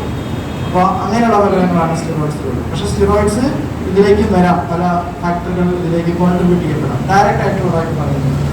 അപ്പോൾ അടുത്ത് നമ്മൾ പോകുന്നത് പ്രിവെൻഷൻ ആസ്പെക്റ്റിലേക്കാണ്. അതായത് ഞാൻ നേരത്തെ സൂചിപ്പിച്ചതുപോലെ റിസ്ക് ഫാക്ടറുകൾ പറഞ്ഞു അല്ലേ. അപ്പോൾ നമ്മൾ ചില റിസ്ക് ഫാക്ടറുകൾ നമുക്ക് മോഡിഫൈ ചെയ്യാൻ പറ്റും. ഇപ്പോൾ ഉദാഹരണം പറയുകയാണെങ്കിൽ നമ്മളിപ്പോൾ സ്ത്രീയായി ജനിച്ചു എന്നുള്ളത് നമുക്ക് മാറ്റാൻ കഴിയില്ല. പക്ഷെ നമുക്ക് ഒബിസിറ്റി അല്ലേ, നമ്മുടെ അമിതമായ വണ്ണം നമുക്ക് കുറയ്ക്കാൻ പറ്റും ഇല്ലേ. അപ്പോൾ റിസ്ക് ഫാക്ടർ മോഡിഫൈ ചെയ്യാൻ പറ്റുന്ന റിസ്ക് ഫാക്ടറുകൾ മോഡിഫൈ ചെയ്തുകൊണ്ട് നമുക്ക് ബ്രസ്റ്റ് ക്യാൻസർ അഥവാ ഏത് തരത്തിലുള്ള ലൈഫ് സ്റ്റൈൽ ഡിസോർഡേഴ്സും കുറയ്ക്കാൻ പറ്റും. അപ്പോൾ അതിലൊന്നാമത്തെ കാര്യമാണ് weight reduction and obesity prevention. അപ്പം നമുക്ക് ഓവർ വെയിറ്റ് ആണോ? അപ്പോൾ ആദ്യം നമ്മൾ അറിയണം നമ്മുടെ ഏജിനും നമ്മുടെ ഹൈറ്റിനും വെച്ചിട്ടുള്ള വെയിറ്റ് ആണോ നമുക്കുള്ളത്. അത് നമുക്ക് അല്ല എങ്കിൽ അത് വെയിറ്റ് റെഡ്യൂസ് ചെയ്യാനുള്ള കാര്യങ്ങൾ നിങ്ങൾ ചെയ്തു തുടങ്ങണം.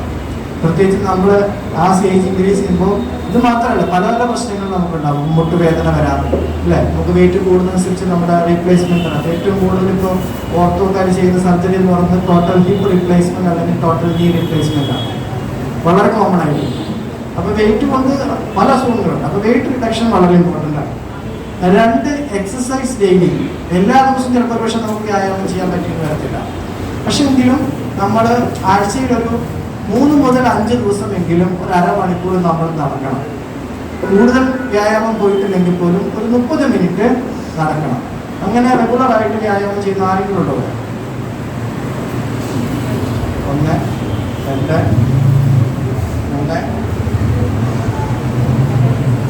3 നടക്കാറില്ല, ഓഫീസിൽ നടക്കാറുണ്ട്. ഓഫീസിൽ നടത്തി ഇതാർത്താലും കൂട്ടത്തിൽ.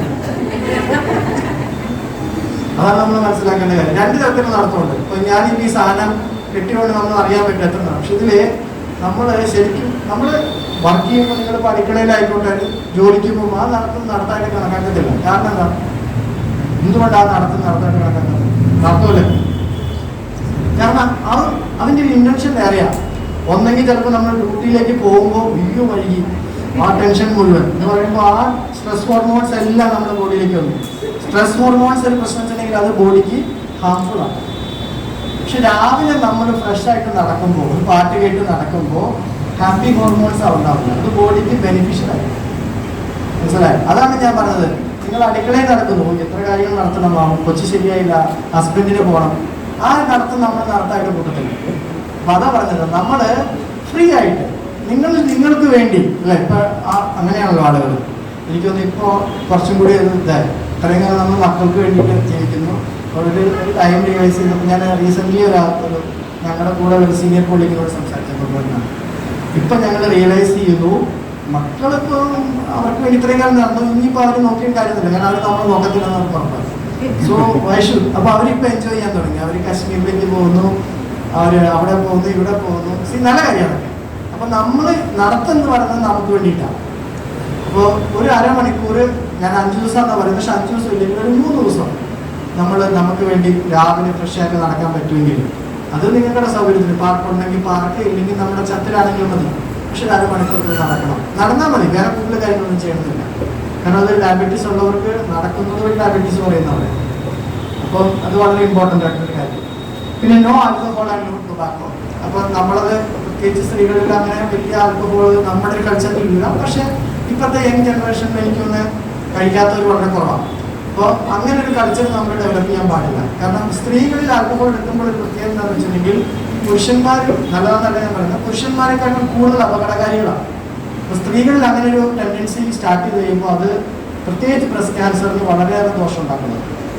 പിന്നെ ടുബാക്കോ, ഞാൻ എങ്കിലും പറയുന്നു, ഈ ടോപ്പിക്കായിട്ട് ഇന്ന് റിലേറ്റഡ് അല്ല എങ്കിലും ഞാൻ പറയാം. പ്രത്യേകിച്ച് നമ്മൾ ഈ വലിക്കാത്തവർ, പ്രത്യേകിച്ച് പുരുഷന്മാരെ, ചിലർ സ്ഥിരം വലിക്കുന്നവരാവില്ല. പക്ഷെ അവർ 2 ചെന്ന് കഴിയുമ്പോൾ 2 പഫ് എടുക്കും. ഞാൻ പറയുകയാണെങ്കിൽ ഏറ്റവും അപകടകരമാണ്. കാരണം എന്താണെന്ന് വെച്ചിട്ടുണ്ടെങ്കിൽ ആൽക്കഹോളിൻ്റെ സാത്ത് നമ്മൾ ഈ ടുബാക്കോ എടുക്കുമ്പോഴുള്ള കുഴപ്പം എന്താണെന്ന് വെച്ചിട്ടുണ്ടെങ്കിൽ നമ്മുടെ വായിൽ പ്രത്യേകിച്ച് പെർമേബിലിറ്റി കൂട്ടും. എന്ന് പറഞ്ഞു കഴിഞ്ഞാൽ അബ്സോർബ് ചെയ്യാനുള്ള സാധ്യത കൂട്ടും. ആൽക്കഹോൾ ഇതാണ്. അപ്പോൾ ഈ പുക ഉള്ളിലേക്ക്, അല്ലെങ്കിൽ പുകയിലുള്ള ക്യാൻസറിന് കാരണമാകുന്ന ഏകദേശം 16ഓളം ഘടകങ്ങൾ ഉണ്ടെന്ന് കണ്ടുപിടിക്കപ്പെട്ടിരിക്കുന്നു. ആ സാധനങ്ങൾ നമ്മുടെ ബോഡിയിലേക്ക് കൂടുതലായിട്ട് ചെന്ന് അത് ക്യാൻസറിന് കൂടുതൽ കാരണമുണ്ടാക്കും. അപ്പോൾ ഏതെങ്കിലും തരത്തിൽ പുകവലിക്കുന്നുണ്ടെങ്കിൽ അത് ഒഴിവാക്കാൻ ശ്രമിക്കുക. പിന്നെ നേരത്തെ ഞാൻ സൂചിപ്പിച്ചതുപോലെ ഹോർമോണൽ ഡ്രഗുകൾ ആയിക്കോട്ടെ, സ്റ്റിറോയിഡ്സ് ആയിക്കോട്ടെ, ഒരു ഡോക്ടറുടെ പ്രിസ്ക്രിപ്ഷനോടുകൂടി മാത്രം ഉപയോഗിക്കുക. ഡോക്ടർ പറയുന്ന കാലഘട്ടത്തേക്ക് മാത്രം ഉപയോഗിക്കുക. പ്രത്യേകിച്ച് നമുക്കൊരു ടെൻഡൻസി ഉണ്ട്, നമുക്ക് ഏതെങ്കിലും ഒരു മരുന്ന് ഏതെങ്കിലും ഒരു അസുഖത്തിന് ഇഫക്റ്റീവായിട്ട് തോന്നി തുടങ്ങിക്കഴിഞ്ഞാൽ പിന്നെ വിത്തൗട്ട് കൺസൾട്ടിങ് ഡോക്ടർ നമ്മൾ സെയിം സാധനം വാങ്ങിച്ചു കഴിക്കുന്നത്. അത് നമ്മുടെ ഒരു ടെൻഡൻസിയാണ്. നമ്മൾ തന്നെ സ്വയം ഡോക്ടർമാരാവുന്നത്. അപ്പോൾ അത് ഒഴിവാക്കുക. ദെൻ പ്രൊമോഷൻ ഓഫ് ലാക്ടേഷൻ, കഴിയുന്നതും 2 വർഷമെങ്കിലും കുഞ്ഞുങ്ങൾക്ക് മുലയൂട്ടാനുള്ള ഒരു അവസരം ഉണ്ടാക്കി കൊടുക്കുക. പിന്നെ ഏതെങ്കിലും തരത്തിലുള്ള ഇൻഫെർട്ടിലിറ്റി നമുക്ക് ഫീൽ ചെയ്യുവാണെങ്കിൽ അത് എത്രയും പെട്ടെന്ന് തന്നെ ട്രീറ്റ്മെൻറ്റ് എടുത്ത് നമ്മൾ കൂടുതൽ വെയിറ്റ് ചെയ്യാതെ ട്രീറ്റ്മെൻറ്റ് എടുക്കാൻ പോവുക. പിന്നെ ഞാൻ നേരത്തെ സൂചിപ്പിച്ചതുപോലെ ഏതെങ്കിലും തരത്തിലുള്ള സ്ട്രെസ് റിലീവിങ് ടെക്നിക്സ് നമ്മൾ ചെയ്യണം. അപ്പോൾ നമ്മൾ ജൂൺ 21-ന് ഇന്റർനാഷണൽ യോഗ ഡേ ഒക്കെ ആയ ശേഷം ഒത്തിരി പേര് യോഗയൊക്കെ ചെയ്യുന്നുണ്ട്. യോഗ ചെയ്യുന്ന ആരെങ്കിലും ഉണ്ടോ? അന്ന് മാത്രമേ ചെയ്യും. ഞാൻ എയിംസിൽ ഒരാൾ വെച്ചപ്പോൾ ഞങ്ങൾ ജൂൺ 21-ന് മാത്രം ചെയ്യും. അപ്പോൾ അന്ന് പോയി കഴിഞ്ഞാൽ യോഗയുടെ മാറ്റും കിട്ടും, ടീഷർട്ടും. അപ്പോൾ അന്നത്തെ യോഗ ഇൻസ്ട്രക്ടേഴ്സ് ആവാതെ നമ്മൾ സ്ഥിരം യോഗ നല്ലൊരു ഇതാണ്, ചെയ്യേണ്ട രീതി ചെയ്യുകയാണെങ്കിൽ ഏറ്റവും നല്ലൊരു കാര്യമാണ്. അപ്പോൾ നിങ്ങളുടെ സൗകര്യം പറയുന്നത് ഞാനിപ്പോൾ ഒരു കാര്യത്തെ മാത്രം പ്രൊമോട്ട് ചെയ്യില്ല, നമ്മുടെ ഒരു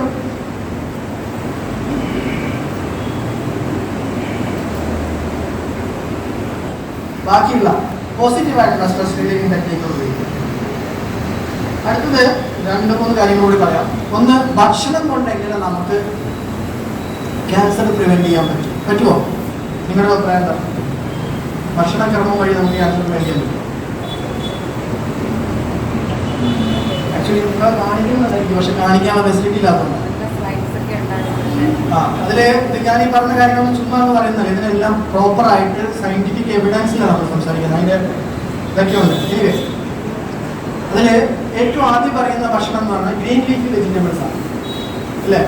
ഇനി നിങ്ങൾ സത്യം പറ, നിങ്ങളുടെ വീട്ടില് ആഴ്ചയിൽ എത്ര ദിവസം ഗ്രീൻ ലീഫി വെജിറ്റബിൾ ഉപയോഗിക്കും? എല്ലാ ദിവസവും? ആഴ്ചയിൽ 2 ദിവസം ഉപയോഗിക്കുന്നുണ്ടോ? ഉണ്ട്. Very good. നമ്മളത് ഗ്രീൻ ലീഫ് വെജിറ്റബിളിലെ പണ്ട് നമ്മൾ സ്ഥിരം ഉണ്ടായിരുന്നു. ഒരു 3 ദിവസം കൂടുതൽ എന്തായാലും നമ്മുടെ വീട്ടിൽ ചീരക്കറി അല്ലെങ്കിൽ മുരിങ്ങേണ്ടെന്ന് പറഞ്ഞിട്ടുണ്ടാവും, അല്ലേ? അല്ലെങ്കിൽ ഞങ്ങൾ പാലക്കാടുകാരാണ്, അപ്പം ഞങ്ങളോടൊക്കെ ഇഷ്ടം പോലെ മുരിങ്ങയുണ്ട്, അതുപോലെ നമ്മുടെ ചീര, ചേമ്പ്, അങ്ങനെ പല വെറൈറ്റി. ചീര തന്നെ 100 തരം വെറൈറ്റീസ് ഉണ്ട്. അപ്പോൾ അന്ന് നമുക്കത് മനസ്സിലാകത്തില്ല അതിൻ്റെ ഗുണം. പക്ഷേ ഇപ്പോൾ നമ്മൾ മനസ്സിലാക്കണം, നമ്മൾ ഏതെങ്കിലും തരത്തിലുള്ള ഒരു ഗ്രീൻ ലീഫ് വെജിറ്റബിൾസ് അറ്റ്ലീസ്റ്റ് 3 പ്രാവശ്യമെങ്കിലും ആഴ്ചയിൽ ഉപയോഗിക്കുന്നതാണ്. അപ്പോൾ ഇവിടെ വരുവാണെങ്കിൽ നമുക്ക് ചീരയുണ്ട്. ചീര അല്ലാതെ നമുക്ക് ഒത്തിരി ഓപ്ഷൻസ്. ഇപ്പോൾ വിൻ്റർ വരാൻ പോവാം, എല്ലാ തരത്തിലുള്ള പച്ചക്കറികളുണ്ട്. പക്ഷെ നന്നായിട്ട് ഇലക്കറികൾ നന്നായിട്ട് കഴുകി ഉപയോഗിക്കണം എന്ന് മാത്രമേ ഉള്ളൂ. അപ്പോൾ ഇലക്കറികൾ നമ്മൾ തീർച്ചയായിട്ടും നമ്മുടെ ഭക്ഷണക്രമത്തിൽ ഉൾപ്പെടുത്തണം. പ്രത്യേകിച്ച് ഇവിടെ പാലക്ക് കിട്ടും, സഫ്രോ കിട്ടും, മേത്തിയിലത് കിട്ടും, ഇല്ലേ? പത്തുവ, അങ്ങനെ കുറേ സംഭവങ്ങൾ കിട്ടും. പിന്നെ ഉള്ളത് ബെറീസ്. പക്ഷേ നമ്മൾ സ്ട്രോബെറി മാത്രമല്ല, ക്രാൻബെറി, റസ്ബെറി എന്നൊക്കെ പറഞ്ഞ ഒത്തിരി ബെറീസ് ഉണ്ട്. ഈ ബെറീസിലെല്ലാം ആൻറ്റി ഓക്സിഡൻസ് ഉള്ളതാണ്. ഈ ആൻറ്റി ഓക്സിഡൻസ് എന്ന് പറഞ്ഞു കഴിഞ്ഞാൽ ഇത്രയേ ഉള്ളത്. സിമ്പിളായിട്ട് മനസ്സിലാക്കുകയാണെങ്കിൽ ഇപ്പം നമ്മുടെ ഈ കോശങ്ങൾ, നോർമൽ സെല്ലുകളുണ്ടല്ലോ, എല്ലാം ഒരേ ലൈനിൽ പോകത്തില്ല, ഇല്ലേ? നമ്മുടെ പിള്ളേർ എല്ലാവരും, അല്ലെങ്കിൽ സ്കൂൾ മൊത്തം എടുക്കുകയാണെങ്കിൽ എല്ലാ പിള്ളേരും ഒരുപോലെ ആവില്ലല്ലോ. ചില തിരിഞ്ഞു പോകുന്നവരുണ്ടാവും. അതേപോലെ നമ്മുടെ സെല്ലിനും ചില പ്രശ്നങ്ങളുണ്ടാവും. അപ്പം അങ്ങനെയുള്ള കേടുപാടുകൾ റിപ്പയർ ചെയ്യുന്ന ഇതാണ് ആൻറ്റി ഓക്സിഡൻസ് എന്ന് പറയുന്നത്. ഈ ആൻറ്റി ഓക്സിഡൻസ് റിച്ചാണ് ഈ സംഭവങ്ങളെല്ലാം, ബെറീസ് എല്ലാം. അപ്പം നമുക്ക് നമ്മുടെ എക്കണോമിക്കലി നമുക്ക് ഫീസിബിൾ ആയിട്ടുള്ള ബെറീസ് ഉൾപ്പെടുത്തുക. അതുപോലെ തന്നെ സിട്രസ് ഫ്രൂട്ട്സ്, അതായത് നമ്മുടെ ഈ ഓറഞ്ച്, മുസംബി, അല്ലേ? ഇത് പ്രത്യേകിച്ച് നമ്മൾ കോവിഡ് വന്ന ശേഷം നമ്മൾ കൂടുതൽ ഉപയോഗിക്കാറുണ്ട്, അല്ലേ? വൈറ്റമിൻ സി ഒക്കെ കൂടുതലാണ്, പ്രതിരോധം. ശരിയാണ്, വൈറ്റമിൻ സി നമ്മുടെ മൊത്തത്തിലുള്ള ശരീരത്തിൻ്റെ പ്രതിരോധ ശേഷി കൂട്ടും. അപ്പോൾ അതുപോലെയുള്ള സംഭവങ്ങൾ ഉൾപ്പെടുത്തുക. അതുപോലെ തന്നെ നമ്മുടെ ഇപ്പോൾ മീൻ കഴിക്കുന്നവരാണെങ്കിൽ നമ്മുടെ ഫാറ്റി ഫിഷസ് എന്ന് പറയും, അതായത് നമ്മുടെ മത്തി, ഇല്ലേ? നമ്മുടെ മത്തി, അയല, അതുപോലെ നത്തോലി, അല്ലേ? നത്തോലി എന്നല്ല പറയുന്നത്, നത്തോലി, ഇങ്ങനെയുള്ള മീനുകളിലൊക്കെ ഫാറ്റി ഫിഷസ് ആണ്. ഇപ്പോൾ കുറച്ചും കൂടിയൊക്കെ സാൽമൺസ് എന്നൊക്കെ പറയും. ഇപ്പം നമ്മൾ ഈ ഇതില്ലേ മീൻ ഗുളികകൾ കഴിക്കത്തില്ല, മീൻ ഗുളികൾ, ഫാറ്റി ലിവർ എന്നുള്ള സംഭവം ഉണ്ടല്ലോ, കോമൺ ആയിട്ടുള്ള അസുഖമാണ് ഫാറ്റി ലിവർ. അത് കുറയ്ക്കാൻ വേണ്ടി നമ്മൾ കൊടുക്കുന്ന ഈ മീൻ ഗുളികകൾ. ഈ മീൻ ഗുളികൾ പ്രത്യേകിച്ച് ഒമേഗ ഫാറ്റി 3 ആസിഡ് റിച്ച് ആയിട്ടുള്ള അത് ഉണ്ടാക്കുന്ന മെയിനായിട്ട് സാൽമൺ എന്ന് പറഞ്ഞ ഫിഷാണ്. സാൽമൺ കുറച്ച് കോസ്റ്റ്ലിയാണ്. പക്ഷെ നമ്മുടെ ഈ നാട്ടിൽ തന്നെ കിട്ടുന്ന സാധാരണ മത്തിയിലും, അതുപോലെ തന്നെ നമ്മുടെ ടൂണ ഫിഷ്, ചൂരയിലും, അതുപോലെ അയലയിലും, നമ്മുടെ നത്തോലിയിലൊക്കെ ഈ ഒമേഗ ഫാറ്റി 3 ആസിഡ് കൂടുതലാണ്. അപ്പം അത് ഉപയോഗിക്കാം. പിന്നെ നമ്മുടെ ബ്രോക്കോളി എന്ന് പറയും, പിന്നെ വിൻ്റർ ആയി കഴിഞ്ഞ് വരും ബ്രോക്കോളി ആയിക്കോട്ടെ, നമ്മുടെ അതേ കാറ്റഗറി തന്നെ പെടുന്ന നമ്മുടെ ഗോബി, നമ്മുടെ എന്താ പറയുന്നത് കോളിഫ്ലവർ, ക്യാബേജ്. അപ്പോൾ ഇങ്ങനെയുള്ള പച്ചക്കറികളെല്ലാം നമ്മൾ ഉപയോഗിക്കുക. പിന്നെ നമ്മൾ ഗ്രീൻ ടീ ഉപയോഗിക്കുന്നുണ്ടോ? ചായ കുടിക്കുന്ന ഗ്രീൻ ടീ ഉപയോഗിക്കുന്നത് തടി കുറയ്ക്കാൻ വേണ്ടി. ഗ്രീൻ ടീക്കും ക്യാൻസർ പ്രിവെൻറ്റ് ചെയ്യാനുള്ള ശക്തി ഉണ്ടെന്ന് പറയുന്നത്. അതുപോലെ അനാറില്ലേ, നമ്മുടെ മാതൃനാരങ്ങ, ഇത് റിച്ച് ഓഫ് ഇതാണ്, നമ്മുടെ HP കൂട്ടാൻ, അയൺ കുറവായിട്ടുള്ള ആളുകൾ അല്ലെങ്കിൽ നമ്മുടെ രക്തം കുറഞ്ഞ ആളുകൾക്ക് നമ്മൾ കൊടുക്കുന്ന സെയിം നമുക്കത് ക്യാൻസർ പ്രിവെൻറ്റ് ചെയ്യാൻ പറ്റുന്നതാണ്. അപ്പോൾ നമ്മൾ സൂചിപ്പിച്ച് വന്നത് ഭക്ഷണക്രമത്തിൽ നമുക്ക് ചെറിയ മാറ്റങ്ങൾ വരുത്തി കഴിഞ്ഞാൽ, അതൊക്കെ ഞാൻ പറഞ്ഞ അത്ര വലിയ ഒരു ബഡ്ജറ്റ് ആയിട്ടുള്ളതാണ്. മത്തി കഴിക്കാൻ നമ്മൾ ഫിഷ് കഴിക്കുന്നുണ്ട് കേട്ടോ. ഫിഷ് കഴിക്കുന്നവർക്ക് അതുപോലെയുള്ള ഡിഷസ് നമ്മൾ ഉപയോഗിക്കുക അറ്റ്ലീസ്റ്റ് വൺസിൻ്റെ വീക്ക്. നിങ്ങളുടെ ഫാമിലി ബഡ്ജറ്റ് എങ്ങനെയാണോ അതുപോലെ പച്ചക്കറികൾ ഉൾപ്പെടുത്തുക, അതുപോലെ ഫ്രൂട്ട്സ് ഉപയോഗിക്കുക, റെഡ് മീറ്റുകൾ ഒഴിവാക്കുക, അതുപോലെ പ്രോസസ്ഡ് ഫുഡായിട്ടുള്ളത് ഒഴിവാക്കുക, നമ്മുടെ ബർഗറും KFCയും അങ്ങനത്തെ സംഭവങ്ങളൊക്കെ ഒഴിവാക്കുക. ഇതൊക്കെ വഴി നമുക്ക് നമ്മുടെ തന്നെ മൊത്തത്തിലുള്ള ഒരു ഭക്ഷണക്രമം മാറ്റാം. അപ്പോൾ നമ്മൾ പ്രത്യേകിച്ച് സ്ത്രീകളാണല്ലോ അതിൻ്റെ ഒരു ഹോം മാനേജേഴ്സ്. അപ്പോൾ അവർ ഡിസൈഡ് ചെയ്യുവാണെങ്കിൽ മൊത്തം ഫാമിലിയുടെ ഹെൽത്ത് മാറ്റാൻ പറ്റും. പിന്നെ അടുത്ത് സംസാരിക്കാൻ പോകുന്നത് സ്ക്രീനിങ്ങിനെ കുറിച്ചാണ്. ഞാൻ അതിലേക്ക് അധികം കിടക്കുന്നില്ല, കാരണം മാഡംസ് നമുക്ക് അതിനെക്കുറിച്ച് ഒരു സെഷൻ ഡീറ്റെയിൽ ആയിട്ട് പറയുന്നുണ്ട്. പ്രത്യേകിച്ച് 3 സ്ക്രീനിങ്ങാണ് ഉള്ളത്. ഒന്ന് സെൽഫ് സ്ക്രീനിങ്, അതിനെക്കുറിച്ച് നമ്മൾ കൂടുതൽ സംസാരിക്കും. പിന്നെയുള്ളത് ഡോക്ടർമാരുടെ അടുത്ത് പോയിട്ടുള്ള ഒരു ക്ലിനിക്കൽ എക്സാമിനേഷൻ, അതാണ് ഞാൻ ഞങ്ങളുടെ ക്ലിനിക്കിൽ ചെയ്യുന്നത്. പിന്നെ മൂന്നാമത് മാഡം പറഞ്ഞതുപോലെ മാമോഗ്രഫി. ഒരു മാമോഗ്രഫി ഒരു 40 വയസ്സിന് മുകളിലുള്ള ആളുകൾ, 50 വയസ്സിന് മുകളിലുള്ളവർ എന്തായാലും ഒരു പ്രാവശ്യം മാമോഗ്രഫി എടുക്കണം. അപ്പോൾ അതിനുള്ള ഫെസിലിറ്റി നിങ്ങൾ നോക്കണം. ഒരുപക്ഷേ യൂണിയൻ ബാങ്കുകളോട് ഇപ്പോണ്ട് നിങ്ങൾക്ക് ചെയ്യാൻ പറ്റുന്ന ഒരു കാര്യം സബ്സിഡൈസ്ഡ് റേറ്റിൽ ഏതെങ്കിലും ഒരു സെൻറ്ററിൽ സംസാരിച്ചിട്ട് പ്രത്യേകിച്ച് 50 വയസ്സിന് മുകളിലുള്ളവർക്ക് ഒരു ആനുവലി ഒരു മാമോഗ്രാം ചെയ്യിപ്പിക്കുക. ഒരു പ്രാവശ്യം ചെയ്താൽ മതി. പിന്നെ അതിൽ എന്തെങ്കിലും പ്രോബ്ലം ഉള്ളവർക്ക് പിന്നീട് ഫോളോ അപ്പ് ചെയ്താൽ മതി. അങ്ങനെ ചെയ്യുവാണെങ്കിൽ ഞാൻ ഈ പറഞ്ഞതിൻ്റെ ഒരു പൂർത്തീകരണമാവും. കാരണം നമ്മൾ അതുപോലെ തന്നെ ഇവിടെ തന്നെ ഒരു കോർഡിനേറ്റർ കണ്ടുപിടിക്കുക. നിങ്ങൾ പ്രത്യേകിച്ച് കൽക്കാജിയിലുള്ളവർ അല്ലെങ്കിൽ വേറെ ശാഖകളെന്നുണ്ടെങ്കിൽ അവിടെ തന്നെ കോർഡിനേറ്റർ. അവർ 40 വയസ്സിന് നിങ്ങളുടെ ശാഖയിലുള്ള 40 വയസ്സിന് മുകളിൽ പ്രായമുള്ള സ്ത്രീകളുടെ ഒരു ലിസ്റ്റ് ഉണ്ടാക്കുക. അവരെ നമ്മുടെ സ്ക്രീനിങ് ക്ലിനിക്കിലേക്ക് രജിസ്റ്റർ ചെയ്യുക. അപ്പോൾ അവരെ രജിസ്റ്റർ ചെയ്യാൻ വേണ്ടി എൻട്രി പോയിന്റ് വേറെ എവിടെയും പോകില്ല, നേരെ സീനിയർ മാഡത്തെ കോൺടാക്ട് ചെയ്യുക. ഓരോ ശാഖയിൽ നിന്നും ഇപ്പോൾ യൂണിയൻ്റെ അതിൻ്റെ ഫോർമാറ്റ് ഉണ്ടാക്കിയാൽ മതി. നിങ്ങളുടെ സൗകര്യത്തിനനുസരിച്ചിട്ട് നമ്മളത് ഷെഡ്യൂൾ ചെയ്യും. പക്ഷെ ഒറ്റ കാര്യമുള്ളൂ, അവിടെ ഫയൽ ഉണ്ടാക്കി വെച്ച ശേഷം നിങ്ങൾ ക്യാൻസൽ ചെയ്താണ്. കാരണം ക്യാൻസൽ ചെയ്ത് കളയുന്നത് നിങ്ങളോട് മാത്രം ചെയ്യുന്നതല്ല, വേറെ ആളുടെ വെയിറ്റിംഗ് പോലെ. അപ്പോൾ അത് പ്രോപ്പറായിട്ട് ഒരു സിസ്റ്റം പോലെ ഉണ്ടാക്കുവാണെങ്കിൽ ഞാൻ നേരത്തെ പറഞ്ഞ പോലെ ഗ്രീൻ ചാൻസ് സർവീസ് നിങ്ങൾക്ക് കിട്ടും. ഈ 2 കാര്യങ്ങൾ ഒരു മാമോഗ്രഫി ടെസ്റ്റിന് ചെയ്യാനുള്ളത്. 40 വയസ്സിന് ശേഷമുള്ളവരെ ഒരു ക്ലിനിക്കൽ എക്സാമിനേഷനും ഇപ്പോൾ എയിംസ് തന്നെ വേണം നിർബന്ധമല്ല കേട്ടോ. അപ്പോൾ നിങ്ങൾ ഒരു പക്ഷേ ഒരു ഹോസ്പിറ്റലിൽ ജോലി ചെയ്യുന്നെങ്കിൽ ഒരു സർജൻ്റെ അടുത്തോ ഒരു ഗൈനക്കോളജിസ്റ്റിൻ്റെ അടുത്തോ പോയിട്ട് നിങ്ങൾക്ക് സ്വയം ഡോക്ടറെ കണ്ട് ബ്രസ്റ്റ് എക്സാമിനേഷൻ ചെയ്യിപ്പിക്കാം. ഞാൻ തന്നെ നിങ്ങൾക്ക് എയിംസിലെ ഫെസിലിറ്റി യൂസ് ചെയ്യണമെങ്കിൽ നിങ്ങൾക്ക് ഉപയോഗിക്കാവുന്ന ഒരു രീതിയാണ് ഞാൻ പറഞ്ഞത്. പിന്നെ മാമോഗ്രഫി ടെസ്റ്റ് ഈ ക്ലിനിക്കിൽ വരുമ്പോൾ ഒരു പക്ഷേ അവിടെ നിന്ന് മാഡം പറയുമായിരിക്കും മാമോഗ്രഫി ചെയ്യണമെന്ന്. അപ്പോൾ ആ സമയത്ത് നിങ്ങൾ ചെയ്യാം. അല്ലെങ്കിൽ 50 വയസ്സിന് ശേഷം നിങ്ങൾക്ക് അതിനുള്ള ഫെസിലിറ്റീസ് ഉണ്ട്, നിങ്ങൾക്ക് ഇൻഷുറൻസ് ഉണ്ട്, കാര്യങ്ങളുണ്ടെങ്കിൽ അതിനുപയോഗിക്കാം. ഈ 2 കാര്യങ്ങൾ നിങ്ങൾ ചെയ്യുകയാണെങ്കിൽ മാത്രമേ ഉള്ളൂ നിങ്ങൾ ഈ ചൂടത്തിലൂടെ വന്നിരിക്കുന്നതിന് അല്ലെങ്കിൽ ആ ഒരു സമയത്തിന് അതിനൊരു പൂർത്തീകരണം ഉണ്ടാകത്തുള്ളൂ. ഞാൻ അഭ്യാസിക്കുന്നത് എന്താണെന്ന് വെച്ചാൽ നിങ്ങൾ ചെയ്യുന്നതാണ്. ഓക്കെ. അപ്പോൾ ഇതോടുകൂടി നമ്മൾ ബ്രസ്റ്റ് ക്യാൻസറിൻ്റെ കാര്യം നടത്തുവാണ്. ഇനി സർവൈക്കൽ ക്യാൻസറിൻ്റെ ഒരു കാര്യം കൂടി 2 വരി പറഞ്ഞിട്ട് നിർത്താം. കൂടുതൽ സർവൈക്കൽ ക്യാൻസറിനെ കുറിച്ച് ഞാൻ സംസാരിക്കുന്നില്ല. വേറൊന്നും കൊണ്ടല്ല, നമ്മൾ ഇത്രയും വലിയൊരു ക്ലാസ്സിൽ ഞാൻ ഈ പറഞ്ഞ കാര്യങ്ങൾ വളരെ കുറച്ച് പേര് കൂടി കയറിയിട്ടുണ്ടാവും. സർവൈക്കൽ ക്യാൻസറിൻ്റെ ഒരു പ്രത്യേകത എന്താണെന്ന് വെച്ചിട്ടുണ്ടെങ്കിൽ ഈ ബ്രസ്റ്റ് ക്യാൻസർ വരുന്നത് വരെ ഇങ്ങനെയാണ് പറഞ്ഞിരിക്കുന്നത്. സിറ്റികളിൽ താമസിക്കുന്ന സ്ത്രീകൾക്ക് ഏറ്റവും കൂടുതലായി കാണപ്പെടുന്ന ബ്രസ്റ്റ് ക്യാൻസറും ഗ്രാമപ്രദേശങ്ങളിൽ ഏറ്റവും കൂടുതൽ സർവൈക്കൽ ക്യാൻസർ എന്ന് പറയുന്നത്. സർവൈക്കൽ ക്യാൻസർ എന്ന് പറഞ്ഞിട്ടുള്ളൂ ഗർഭാശയ മുഖ ക്യാൻസർ മലയാളത്തിൽ പറയുകയാണെങ്കിൽ. അതായത് നമ്മുടെ യൂട്രസിൻ്റെ ഏറ്റവും ഫ്രണ്ട് പാർട്ടിലുള്ള ആ ഭാഗത്തെയാണ് നമ്മൾ സർവിക്സ് എന്ന് പറയുന്നത്. അപ്പോൾ അവിടെയുള്ള ക്യാൻസർ. അപ്പോൾ അതിന് പക്ഷെ ഇപ്പോൾ നമ്മൾ ബ്രസ്റ്റ് ക്യാൻസർ ഇവരെല്ലാം ഭേദിച്ചുകൊണ്ട് മാരത്തോൺ ഓടുന്നത് കൊണ്ട് സർവൈക്കൽ ക്യാൻസർ പുറകിലായി എന്ന് മാത്രമേ ഉള്ളൂ.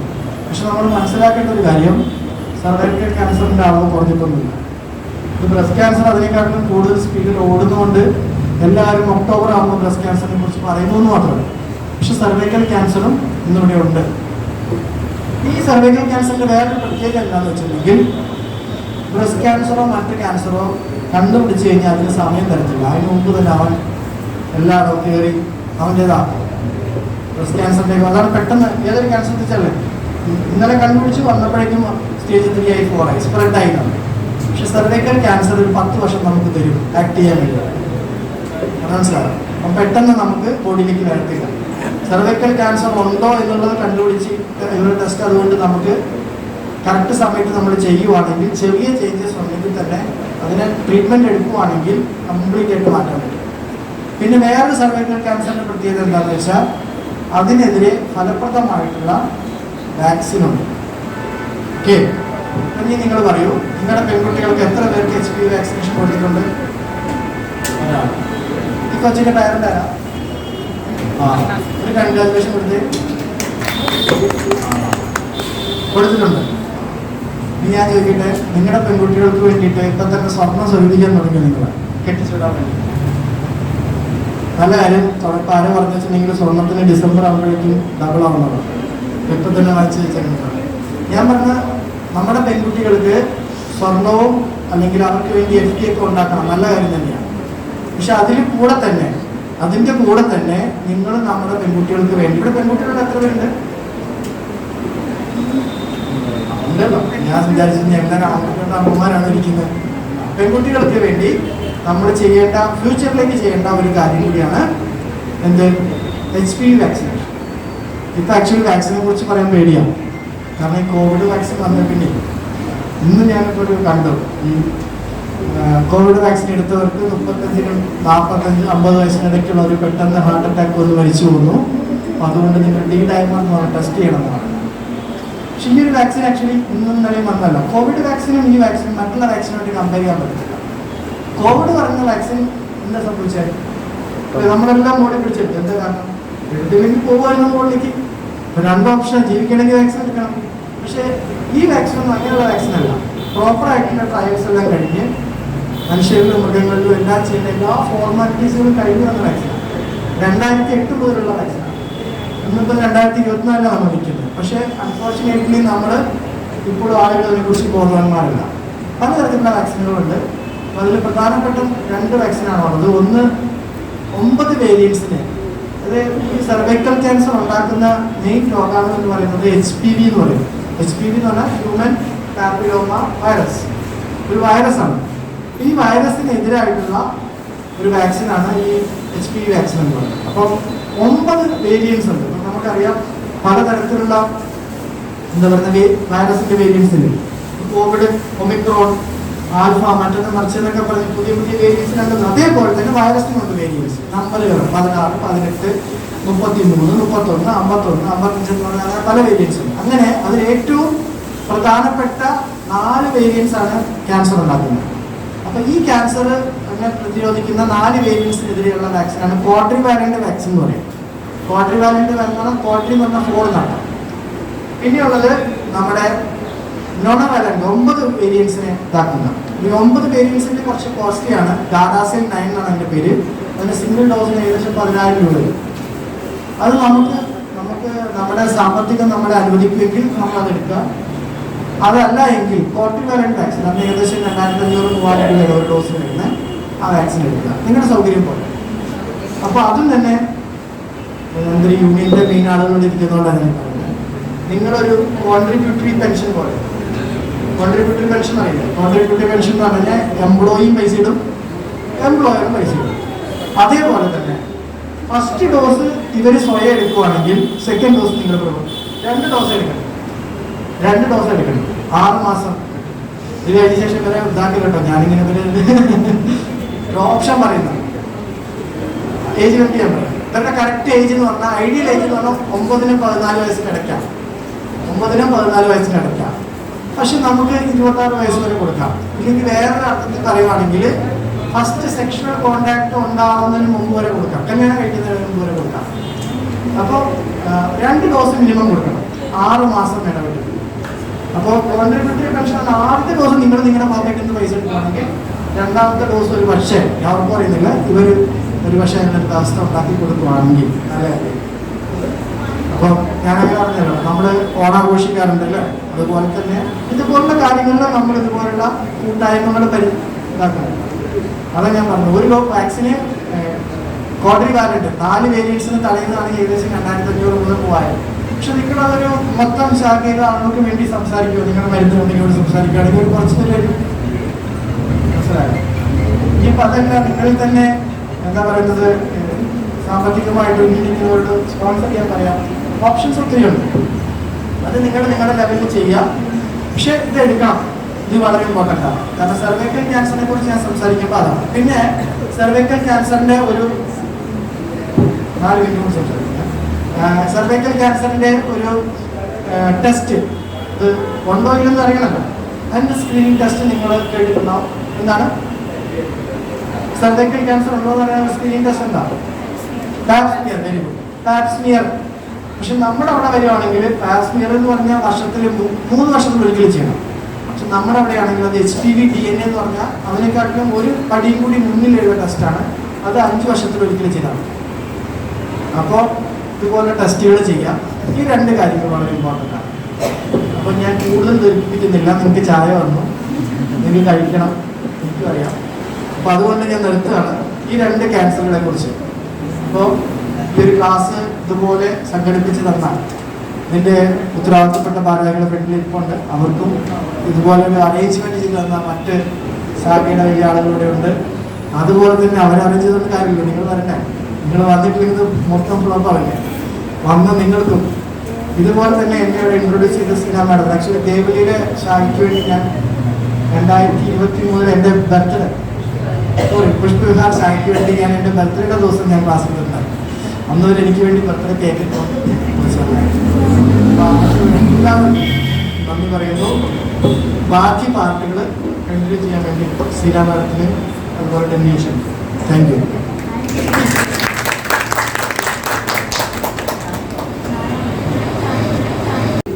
എന്ത് ചെയ്യണം? ഇങ്ങനെയുള്ള കാര്യങ്ങൾ ചെയ്ത് നമ്മൾ സ്വയം മുന്നിലേക്ക് വരിക. നമുക്കിങ്ങനെ എന്തെങ്കിലും പ്രശ്നം ഇൻ ഫ്യൂച്ചർ നമുക്കത് ഉണ്ടാകാൻ സാധ്യതയുണ്ടെങ്കിൽ നമ്മളത് കണ്ടുപിടിക്കുക എന്നുള്ളതാണ്. ഓക്കെ, അപ്പോൾ നമ്മൾ എങ്ങനെയാണ് എന്തിനാണ് ഇത് ചെയ്യുന്നതെന്ന് പറഞ്ഞു. ഇനിയും ഇത് എപ്പോഴാണ് ചെയ്യേണ്ടത്? അതിൽ ആദ്യത്തെ ക്വസ്റ്റ്യൻ ആൻസർ ഞാൻ പറയാം. ആദ്യത്തെ ക്വസ്റ്റ്യൻ ഇതാണ്: ഒരു മെൻസ്ട്രേറ്റിംഗ് ഒരു വുമൺ എപ്പോഴാണ് ഇത് ചെയ്യേണ്ടത്? അവരവർ എപ്പോഴാണ് പീരീഡ് ആകുന്നത്, ആ പീരീഡിന് ശേഷം 2 ദിവസം മുതൽ 4 ദിവസം വരെയുള്ള കാലയളവ്. ഇപ്പോൾ 15th സെപ്റ്റംബർ നിങ്ങൾക്ക് പീരീഡായി. നിങ്ങൾ എന്നാ ചെയ്യേണ്ടത്? 16, 17th, 18th, 19th ഈ 3 ദിവസങ്ങളിൽ ഏതെങ്കിലും ഒരു ദിവസം നിങ്ങൾ സെൽഫ് ബ്രസ്റ്റ് എക്സാമിനേഷന് വേണ്ടി നിങ്ങൾ ചൂസ് ചെയ്യുന്നു. അതേപോലെ തന്നെ ഈ സെയിം ഡേ ആയിരിക്കണം നെക്സ്റ്റ് മന്തും നിങ്ങൾ ചൂസ് ചെയ്യുന്നത്. കാരണം എന്താണ്, നമ്മൾ പീരീഡ് ആകുന്നതിന് മുന്നിൽ നമുക്ക് തന്നെ ഫീൽ ചെയ്യുന്നതാണ് കുറച്ച് ഹെവിനെസ്, ഒരു ഫുൾനെസ്, ഒരു സ്വെല്ലിങ് പോലെയൊക്കെ ബ്രസ്റ്റിൽ കാണപ്പെടാറുണ്ട്. അപ്പോൾ നമ്മൾ അതും ഇതുമായിട്ട് നമുക്ക് ഒരു മിസ്അണ്ടർസ്റ്റാൻഡിങ് ഉണ്ടാകാൻ പാടില്ല. വൺസ് നമ്മുടെ ആ ഹോർമോൺ ഒന്ന് ബാലൻസ് ആയി കഴിയുമ്പോൾ പീരീഡിന് ശേഷം നമ്മുടെ ബ്രസ്റ്റ് സോഫ്റ്റ് ആയി മാറും. അപ്പം ഈ കറക്റ്റ് ഡേറ്റിൽ തന്നെ നമ്മൾ കണ്ടിന്യൂസ് ആയിട്ട് എല്ലാ മാസവും ഒരേ ദിവസം, അതായത് പീരീഡിന് ശേഷമുള്ള 3ാമത്തെ ദിവസമാണ് നിങ്ങൾ തിരഞ്ഞെടുക്കുന്നെങ്കിൽ ആ 3ാമത്തെ ദിവസം തന്നെ എല്ലാ മാസവും കണ്ടിന്യൂസ് ആയിട്ട് ചെയ്യുമ്പോൾ എന്താണ് സംഭവിക്കുന്നത്? You are familiar with your own breast. നമ്മുടെ തന്നെ ബ്രസ്റ്റിനെ കുറിച്ച് നമ്മൾ മനസ്സിലാക്കുകയാണ്, അതിനെന്തെന്ത് കുഴപ്പമുണ്ട്. അപ്പം നമ്മളൊരു 4 മാസത്തിന് ശേഷം നമുക്ക് എന്തെങ്കിലും ഒരു ചേഞ്ച് ഉണ്ടെങ്കിൽ യെസ്, നമ്മളത് ഐഡന്റിഫൈ ചെയ്യാൻ നമ്മളത് കേപ്പബിൾ ആകും. ബിക്കോസ് എൻ്റെ കഴിഞ്ഞ മാസം ഞാൻ നോക്കിയപ്പോൾ എൻ്റെ ബ്രസ്റ്റ് ഇങ്ങനെ ആയിരുന്നില്ല, ഇപ്പോൾ ഇതിനൊരു ചേഞ്ച് വന്നിട്ടുണ്ട്. അപ്പോൾ എന്തോ ഒരു മാറ്റം എനിക്ക് സംഭവിച്ചിട്ടുണ്ട്, എൻ്റെ ബ്രസ്റ്റിന് സംഭവിച്ചിട്ടുണ്ട്. അതാണ് അടുത്തത് നമ്മൾ പറയുന്നത്, നമ്മൾ എവിടെ വെച്ച് ചെയ്യണം, എവിടെ വെച്ചായിരിക്കും ചെയ്യേണ്ടത്? ഇങ്ങനെയുള്ള കാര്യങ്ങൾ ചെയ്യണമെങ്കിൽ എപ്പോഴും നമ്മളൊരു പ്രൈവസി ആവശ്യമാണ്. വളരെ പ്രൈവസി ആയിട്ടുള്ളൊരു റൂം ചൂസ് ചെയ്യുക. അതിനുശേഷം അവിടെ ഒരു മിറർ ഉണ്ടായിരിക്കണം. ഓക്കെ, ഒരു മിറർ ഉണ്ടായിരിക്കണം, കിടക്കാൻ വേണ്ടി ഒരു കട്ടിലുണ്ടായിരിക്കണം. ഈ 3 കാര്യങ്ങളും അതുകൂടാതെ 4ാമത് നല്ല വെട്ടമുള്ള സ്ഥലമായിരിക്കണം. ഇങ്ങനെയാണെങ്കിൽ നമ്മുടെ ബെഡ്റൂം തന്നെ നമുക്കത് ചൂസ് ചെയ്യാൻ പറ്റും. അവിടെ മാത്രമേ നമ്മൾ ഈ ബ്രസ്റ്റ് എക്സാമിനേഷന് വേണ്ടി നമ്മൾ തിരഞ്ഞെടുക്കാൻ പാടുള്ളൂ. ഓക്കെ, ഇത്രയും കാര്യങ്ങൾ അറിഞ്ഞു കഴിഞ്ഞു. ഇനി നമുക്ക് അടുത്തിലേക്ക് കിടക്കുകയാണ്. ആദ്യത്തെ ഞാൻ പറഞ്ഞു once a month 2-3 days after periods, അതെല്ലാവർക്കും മനസ്സിലായിട്ടുണ്ട് ഞാൻ പറഞ്ഞത് എന്താണെന്നുള്ളത്. പിന്നെ exam breast and armpit with raised arm. നമ്മൾ ഒരു പ്രൈവറ്റ് റൂമിൽ നമ്മൾ നിൽക്കുന്നു. നമുക്കറിയാം, നമുക്ക് എക്സാം ചെയ്യണമെന്നുണ്ടെങ്കിൽ നമുക്ക് ഡ്രസ്സ് പാടില്ല. ഡ്രസ്സ് ഇല്ലാതെ നിന്നിട്ട് ആദ്യമായിട്ട് നമ്മൾ ചെയ്യുന്നത് ഈ ഒരു പൊസിഷൻ ഉണ്ടോ, ഇങ്ങനെ എല്ലാവരും ഇങ്ങനെ നിൽക്കുക. മിററിന്റെ മുന്നിൽ ഇങ്ങനെ നിന്നിട്ട് നമ്മൾ നോക്കുക. അതെന്താണ് നോക്കേണ്ടത്? Breast symmetry. അതായത് നമ്മുടെ ബ്രസ്റ്റിന് എന്തെങ്കിലും കുറച്ച് വ്യത്യാസം വന്നിട്ടുണ്ടോ സൈസിൽ? കഴിഞ്ഞ മാസം നിങ്ങൾ കണ്ടതാണോ ഈ മാസം? അതോ അതിൽ നിന്ന് കുറച്ചുകൂടെ വ്യത്യാസമായിട്ട് ഹെവി ആയിട്ട് വരുന്നുണ്ടോ? സ്പെഷ്യലി ക്യാൻസർ എന്ന് പറയുന്നത് നമുക്കറിയാം ക്രാബ്, അതിന്റെ മീനിങ് ക്രാബാണ്. ആ ക്യാൻസറിന്റെ കോശം നമ്മുടെ ബ്രസ്റ്റിൽ തുടങ്ങുമ്പോൾ തന്നെ ബാക്കിയുള്ള എല്ലാ ന്യൂട്രിയൻസും ബ്ലഡ് സർക്കുലേഷനും ഇത് വലിച്ചെടുക്കുകയാണ്. പെട്ടെന്ന് തന്നെ വലിച്ചെടുത്ത് അത് ഗ്രോ ആകുന്നു. അതുകൊണ്ടാണ് ഇതിന് ക്യാൻസർ അല്ലെ അതിന്റെ മീനിങ് ക്രാബ് എന്നാണ് അങ്ങനെ ഒരു പേര് കിട്ടിയിരിക്കുന്നത്. അപ്പോൾ നമുക്കറിയാം അത് വലിച്ചെടുക്കുമ്പോൾ അവിടെ ഒരു ചെറിയ ട്യൂമർ ആണെങ്കിൽ എന്താ സംഭവിക്കുന്നത്, അത് വലുതാകും. അപ്പോൾ ആ ഒരു ഭാഗത്ത് ചെറിയൊരു ഹെവിനെസ് വരും. ഓട്ടോമാറ്റിക്കലി ബ്രസ്റ്റിന്റെ ഒരു പൊസിഷൻ ഒരു ചേഞ്ച് ഉണ്ടാകും. ചിലപ്പോൾ ഒരു സൈഡിലേക്കായിരിക്കാം, അല്ലെങ്കിൽ അത് വേറൊരു സ്ഥലത്ത് മുഴ പോലെ ആയിരിക്കും. അത് നമുക്ക് നമ്മൾ ഡെയിലി ഇങ്ങനെ എല്ലാ മാസവും കറക്റ്റായിട്ട് ചെയ്താൽ മാത്രമേ നമുക്കത് നോട്ടീസ് ചെയ്യാൻ പറ്റുള്ളൂ. അപ്പോൾ ഫസ്റ്റ് സിമെട്രി നമ്മൾ ചെക്ക് ചെയ്യുമ്പോൾ നമ്മൾ 2 കൈയും ഏണിൽ കുത്തി വെച്ചിട്ട് നേരെ നോക്കുക, മിററിലേക്ക് നോക്കിയിട്ട് നമ്മൾ ഐഡന്റിഫൈ ചെയ്യുക ബ്രസ്റ്റ് സിമെട്രി സെയിം ആണോ, നമ്മുടെ സൈസ്, ഷേപ്പ്, അല്ലെങ്കിൽ നമ്മുടെ ഈ പറഞ്ഞ പോലെ ഒരു റെഡ്നെസ് അല്ലെങ്കിൽ ഒരു സ്വെല്ലിങ് എന്തെങ്കിലും നമുക്ക് ഫീൽ ചെയ്യാൻ സാധിക്കുന്നുണ്ടോ, അതാണ് നോക്കേണ്ടത്. രണ്ടാമത് നമ്മൾ ചെയ്യേണ്ടത് 2 കൈയും മുകളിലേക്ക് നല്ല രീതിയിൽ ഉയർത്തുക. അപ്പോഴും നമ്മൾ ചെയ്യേണ്ടത് ബ്രസ്റ്റിന്റെ സൈസ്, ഷേപ്പ്, അതിന്റെ കളർ ചേഞ്ചസ് കറക്റ്റായിട്ട് നമ്മൾ എല്ലാ മാസവും ചെയ്യുമ്പോൾ നമുക്ക് മനസ്സിലാവുമ്പോൾ ഏതെങ്കിലും രീതിയിൽ അവിടെ ചേഞ്ചസ് ഉണ്ടെങ്കിൽ നമുക്ക് ഐഡന്റിഫൈ ചെയ്യാൻ പറ്റും. അപ്പൊ മിറർ എക്സാം നമ്മൾ ചെയ്തു കഴിഞ്ഞു. വളരെ സിമ്പിൾ ആയിട്ടുള്ള കാര്യമാണ്. ഓക്കെ, അടുത്ത് നമ്മൾ എന്താണ് ചെയ്യേണ്ടത്, നമ്മൾ ഒരു ബെഡിൽ കിടക്കുകയാണ്. അവിടെ നമുക്ക് ബെഡുണ്ട്, നമുക്ക് നല്ല ലൈറ്റ് ഉണ്ട്. ആ ലൈറ്റിന്റെ വെട്ടത്തിൽ നമ്മൾ മിററിലെല്ലാം കണ്ടു കഴിഞ്ഞു. Your breast is okay. Now നമ്മൾ എന്താ പോകേണ്ടത്, ലൈൻ ഡൗൺ പൊസിഷനിലേക്ക് പോവാണ്. ലൈൻ ഡൗൺ പൊസിഷനിൽ പോകുമ്പോൾ എപ്പോഴും നമ്മൾ നോട്ട് ചെയ്യേണ്ടത്, നമ്മൾ ലെഫ്റ്റ് ബ്രസ്റ്റ് ആണ് ചെക്ക് ചെയ്യാൻ പോകുന്നത് എങ്കിൽ നമ്മുടെ ലെഫ്റ്റ് ഹാൻഡ് ഈ തലയ്ക്ക് മുകളിലേക്ക് വെക്കുക.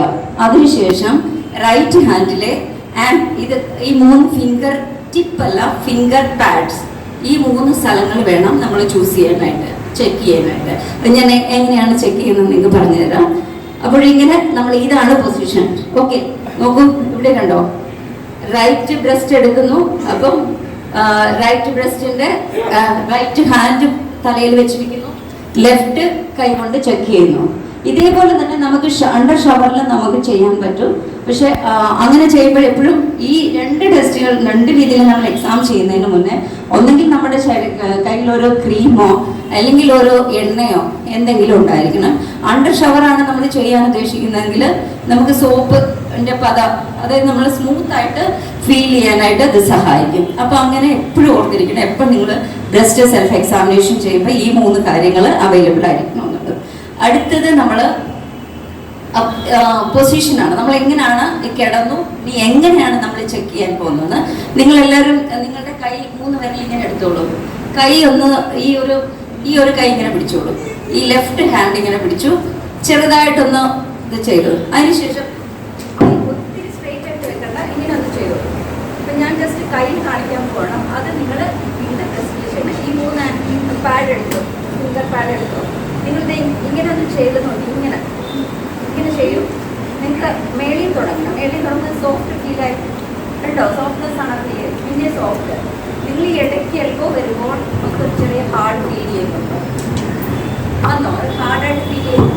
പിന്നെ താഴേക്ക് വരുമ്പോൾ നിങ്ങളൊരു സർക്കുലർ മോഷനാണ് നിങ്ങളുടെ ഫിംഗർ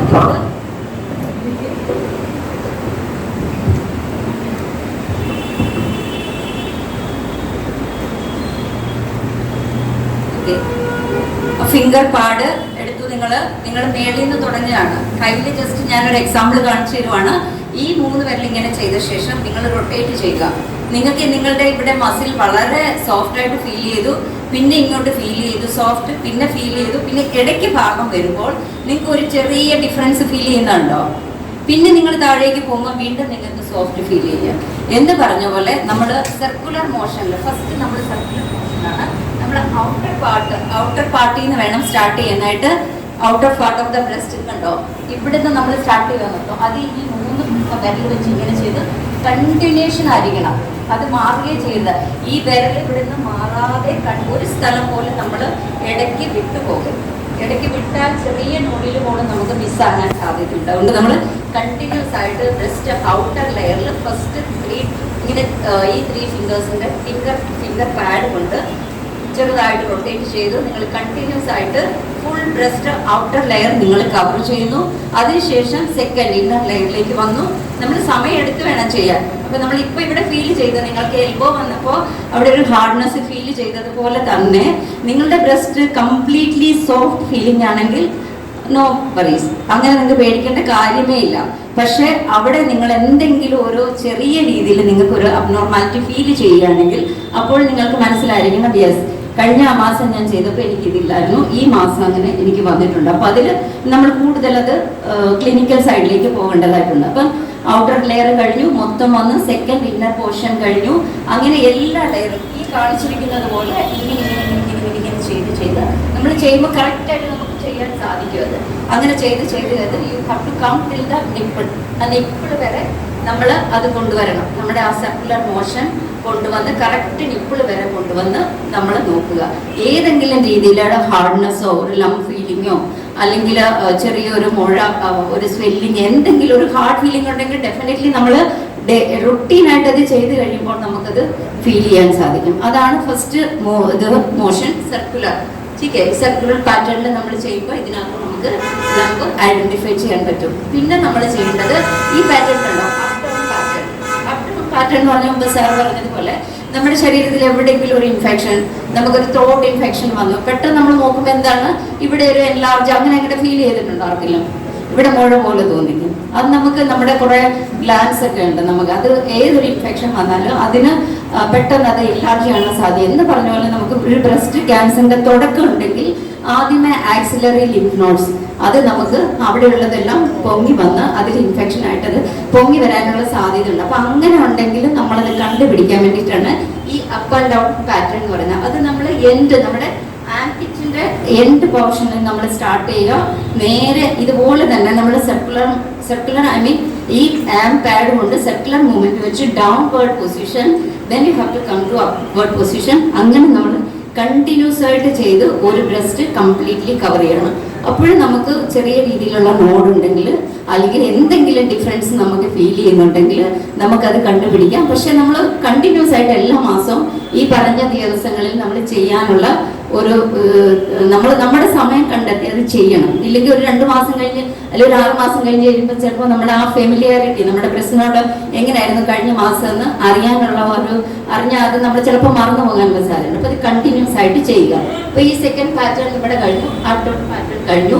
അടുത്തതായിട്ട് വെഡ്ജ് പാറ്റേൺ. വെഡ്ജ് പാറ്റേൺ തന്നെയാണ് നിപ്പിളിൽ നിന്ന് സെയിം തന്നെ നമ്മളെ മൊമെന്റ്സ് നമ്മൾ സർക്കുലർ ഇത് തന്നെ ഈ ആം പാഡ് ഇങ്ങനെ തന്നെ ചെയ്തു. സ്ട്രെയിറ്റ് ആയിട്ട് നമ്മുടെ നിപ്പിളിന്റെ ഓരോ ഭാഗത്ത്, അതായത് അങ്ങോട്ട് വെഡ്ജ് ഭാഗം, അതായത് എൻഡിലേക്ക് തന്നെ അത് ചെയ്ത് പോവുക. അപ്പോഴും നമുക്ക് ഐഡന്റിഫൈ ചെയ്യാൻ പറ്റും ഏതെങ്കിലും രീതിയിലുള്ള നോഡ് ഉണ്ടെങ്കിൽ. ഫൈനലി ലാസ്റ്റ് എന്താണ് ചെയ്യേണ്ടത്, നമ്മുടെ നിപ്പിളിനകത്ത് നമ്മൾ പ്രസ് ചെയ്യുക. ഓക്കെ, പ്രസ് ചെയ്ത് നോക്കുക അതിനകത്ത് നിന്ന് ഏതെങ്കിലും രീതിയിലുള്ള ഡിസ്ചാർജ് വരുന്നുണ്ടോ ഇല്ലയോ എന്നുള്ളത്. അപ്പം നമ്മൾ മുമ്പേ പറഞ്ഞു ഒരു മെൻസ്ട്രേറ്റിംഗ് ലേഡി എപ്പോഴാണ് ചെയ്യേണ്ടത്. അപ്പോൾ ഒരു മെനോപോസ് ആയിട്ടുള്ള ഒരു ലേഡി അവർ എപ്പോഴാണ് ഇത് ചെയ്യേണ്ടത്?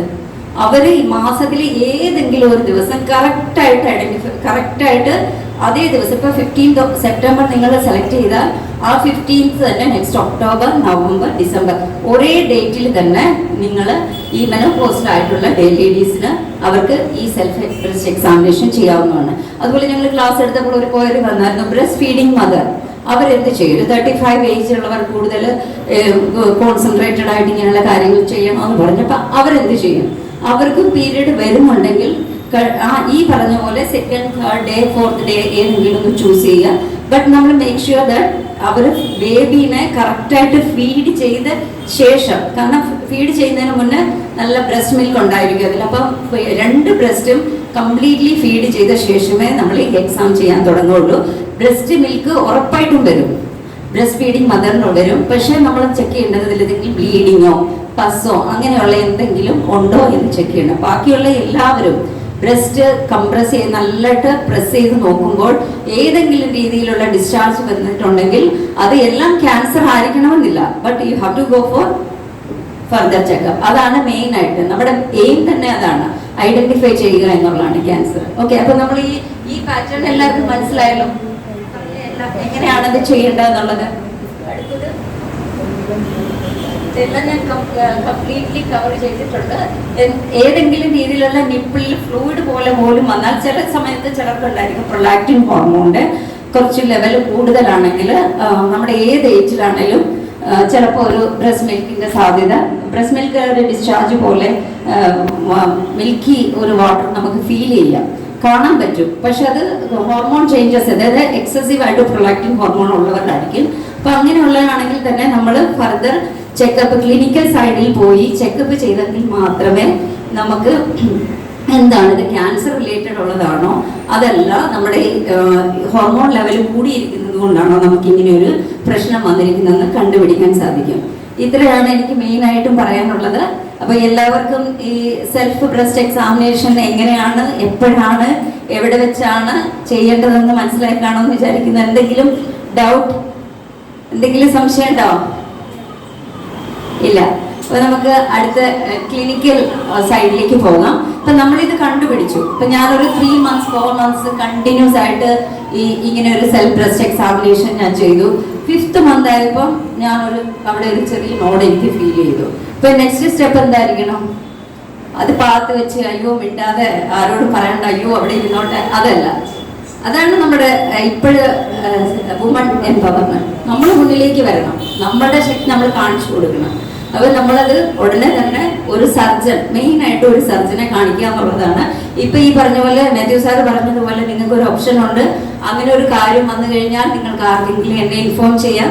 ക്ലിനിക്കൽ സൈഡിലുള്ളവരാണ് ഇവര് ഇത് നോക്കുന്നതാണ്. ഞാൻ ഇവരെ ഇൻഫോം ചെയ്ത് നിങ്ങൾക്ക് അതിന് വേണ്ട സൗകര്യം ഒരുക്കി തരുന്നതാണ്. അപ്പൊ നമ്മൾ അതിന് പോയി ഫർദർ ക്ലിനിക്കൽ എക്സാമിനേഷന് ചെയ്യേണ്ട കാര്യമാണ്. അതിനെക്കുറിച്ച് ഡെന്നി നമുക്ക് ഇവിടെ സംസാരിക്കും.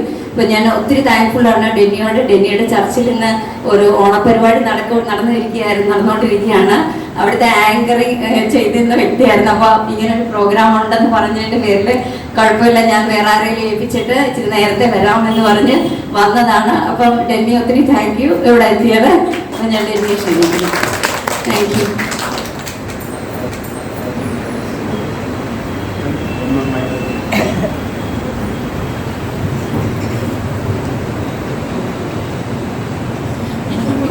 കൂടുതലായിട്ടൊന്നും പറയാനില്ല. എനിക്ക് പറയാനുള്ളതെല്ലാം സീന ചേച്ചി ഓൾറെഡി കവർ ചെയ്തു. ഞാൻ വരുന്നില്ലെന്നുള്ള ഒരു ഇത് പറഞ്ഞുകൊണ്ട് ജസ്റ്റ് ഈ ഒരു കാര്യം മാത്രം പറയാം. ചേച്ചി പറഞ്ഞ കാര്യം ഒന്നുകൂടി ഒന്ന് എൻഫോഴ്സ് ചെയ്ത് പറയാം.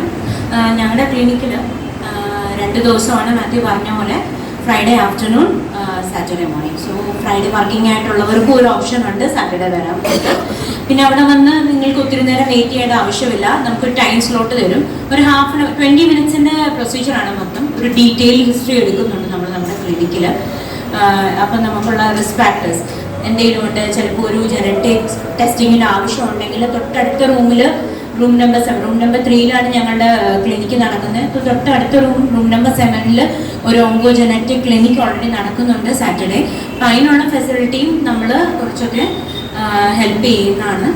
അവിടെ കുറച്ച് ജനറ്റിക് ടെസ്റ്റുകളൊക്കെ പറയും. ഇപ്പോൾ നമുക്കൊരു അറിയാൻ പറ്റും നമ്മൾ എന്തെങ്കിലും ഒരു ഓൾറെഡി ഒരു അഡ്രസ് ജീൻ ഉള്ളവരാണോ എന്നുള്ളതൊക്കെ. അത്രയൊരു ഫെസിലിറ്റി. പിന്നെ 20 minutes നിങ്ങൾക്ക് എന്തൊക്കെയാണ് നമ്മുടെ ക്ലിനിക്കിൽ കിട്ടുന്ന ഫെസിലിറ്റീസിനെ കുറിച്ചൊന്ന് പറഞ്ഞേക്കാം. അപ്പം മാത്യു ഓൾറെഡി പറഞ്ഞു, ആകെ 5 ന്യൂ കേസസ് ആണ് നമ്മൾ കേൾക്കുന്നത്. അപ്പോൾ 5 കേസസ് എയിംസിലെ ഒരു ക്ലിനിക്ക് 3 മണിക്കൂർ നോക്കുന്നുണ്ടെങ്കിൽ എന്തുമാത്രം ഡീറ്റെയിൽഡ് ആയിട്ടാണ് നോക്കുന്നതെന്ന് നമുക്ക് മനസ്സിലാക്കാം. ½ an hour എങ്കിലും ഒരാൾക്ക് മിനിമം. 2 മെയിൻ ടെസ്റ്റുകളാണ്. മെയിൻലി ഒരു ഫീമെയിൽ സെൻറ്റേർഡ് ക്ലിനിക്കാണ്. ഓൾദോ മെയിൽസിനെ അവിടെ നമ്മൾ ഓറൽ ക്യാൻസേഴ്സിനും മറ്റ് ക്യാൻസേഴ്സിനെ ആണെങ്കിൽ നമ്മൾ ജനറ്റിക് ക്ലിനിക്കിലേക്ക് റെഫർ ചെയ്യാറുണ്ട്. ആദ്യം ഒരു ഡീറ്റെയിൽ ഹിസ്റ്ററി എടുക്കും. അത് കഴിഞ്ഞ് ഒരു ബ്രസ്റ്റ് സെൽഫ് എക്സാമിനേഷൻ പഠിപ്പിക്കും. കാരണം 2 ക്യാൻസേഴ്സിൻ്റെ മെയിൻ സ്ക്രീനിങ് ആണല്ലോ നമ്മുടെ ക്ലിനിക്കിൽ നടക്കുന്നത്. ഒന്നാമത്തെ കാര്യം ബ്രസ്റ്റ് ക്യാൻസറിൻ്റെ സ്ക്രീനിങ്. ബ്രസ്റ്റ് ക്യാൻസറിൻ്റെ സ്ക്രീനിങ്ങിൽ ആദ്യത്തെ കാര്യം നമ്മൾ ചേച്ചി പഠിപ്പിച്ച കാര്യം ബ്രസ്റ്റ് സെൽഫ് എക്സാമിനേഷൻ നല്ലവണ്ണം എല്ലാവരെയും പഠിപ്പിക്കും. അവരിൽ നിന്ന് നമ്മൾ റിട്ടേൺ ഡെമോൺസ്ട്രേഷൻ നമ്മൾ അവരോട് ചോദിക്കും, നിങ്ങൾ എങ്ങനെ അടുത്ത മാസം മുതൽ ചെയ്യും. കാരണം ഇത്രയും ക്ലാസ് ഒക്കെ കേട്ട് കഴിഞ്ഞ് ഞാൻ ഇന്ന് മുതൽ ബ്രസ്റ്റ് സെൽഫ് എക്സാമിനേഷൻ ചെയ്യുവാണെങ്കിൽ നമ്മുടെ ബ്രസ്റ്റ് ഒത്തിരി ലംബിയാണ്, ഒത്തിരി ലംസ് തോന്നും അല്ലേ. ഒരിക്കലും ഒരു സോഫ്റ്റ് ഇഷ്യൂ അല്ല നമ്മുടെ ബ്രസ്റ്റിൽ. ഒത്തിരി മിൽക്ക് ഡക്ട്സ് ഉണ്ട്, ലോബ്യൂൾസ് ഉണ്ട്. സോ എപ്പോഴെങ്കിലും നമ്മുടെ കൈകൊണ്ട് തൊടുവാണെങ്കിൽ നമ്മൾ ശരിയാണോ, നമ്മുടെ ബ്രസ്റ്റിൽ കറക്റ്റായിട്ടുള്ള പൊസിഷനിലാണോ, അല്ലെ കറക്റ്റ് ഫിംഗറിൻ്റെ പൊസിഷൻ കൊണ്ടാണോ നമ്മളത് പിടിക്കുന്നത് എന്നുള്ളത് വളരെ ഇമ്പോർട്ടൻ്റ് ആയിട്ടുള്ള കാര്യമാണ്.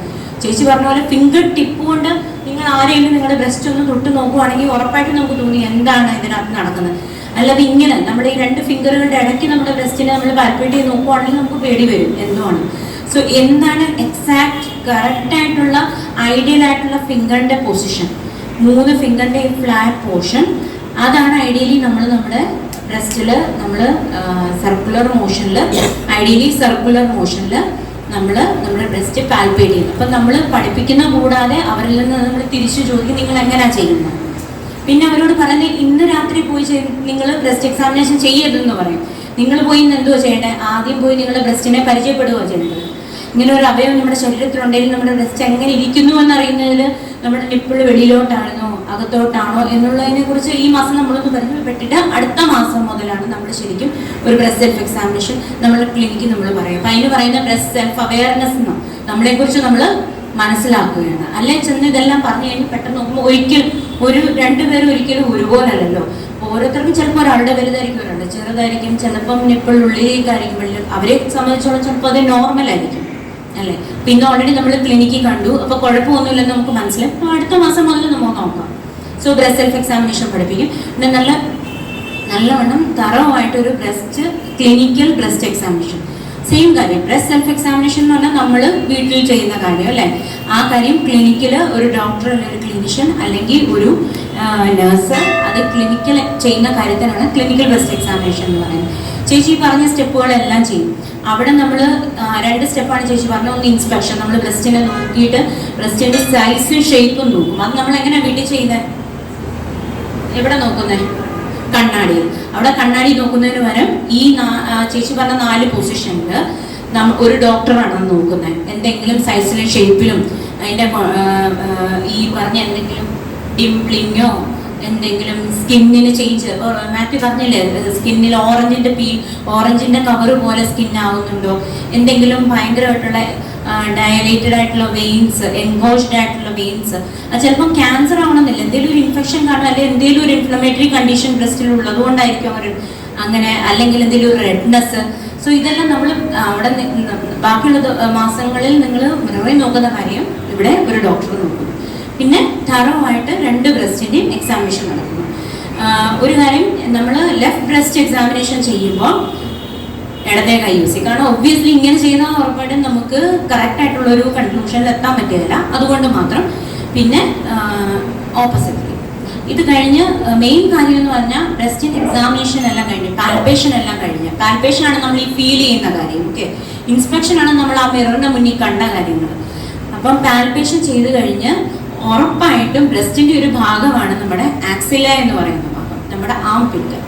നമ്മൾ എപ്പോഴും കേട്ടിട്ടുണ്ട് ബ്രസ്റ്റ് ക്യാൻസർ എപ്പോഴും ഐഡന്റിഫൈ ചെയ്യുന്ന ലാസ്റ്റ് സ്റ്റേജിലാണ് ഞങ്ങളുടെ സെൻറ്ററിൽ കാണുന്നതെല്ലാം 3rd 4th സ്റ്റേജിൽ. എങ്ങനെയായിരിക്കും ഇവിടെ ഇരുന്നൊരു ബ്രസ്റ്റിലെ ക്യാൻസർ ദേഹത്ത് മുഴുവൻ സ്പ്രെഡ് ആവുക, എങ്ങനെയായിരിക്കും സ്പ്രെഡ് ആവുക? അപ്പം നമ്മുടെ കക്ഷത്തിൽ ഒത്തിരി ലിംഫ് നോഡുകളുണ്ട്.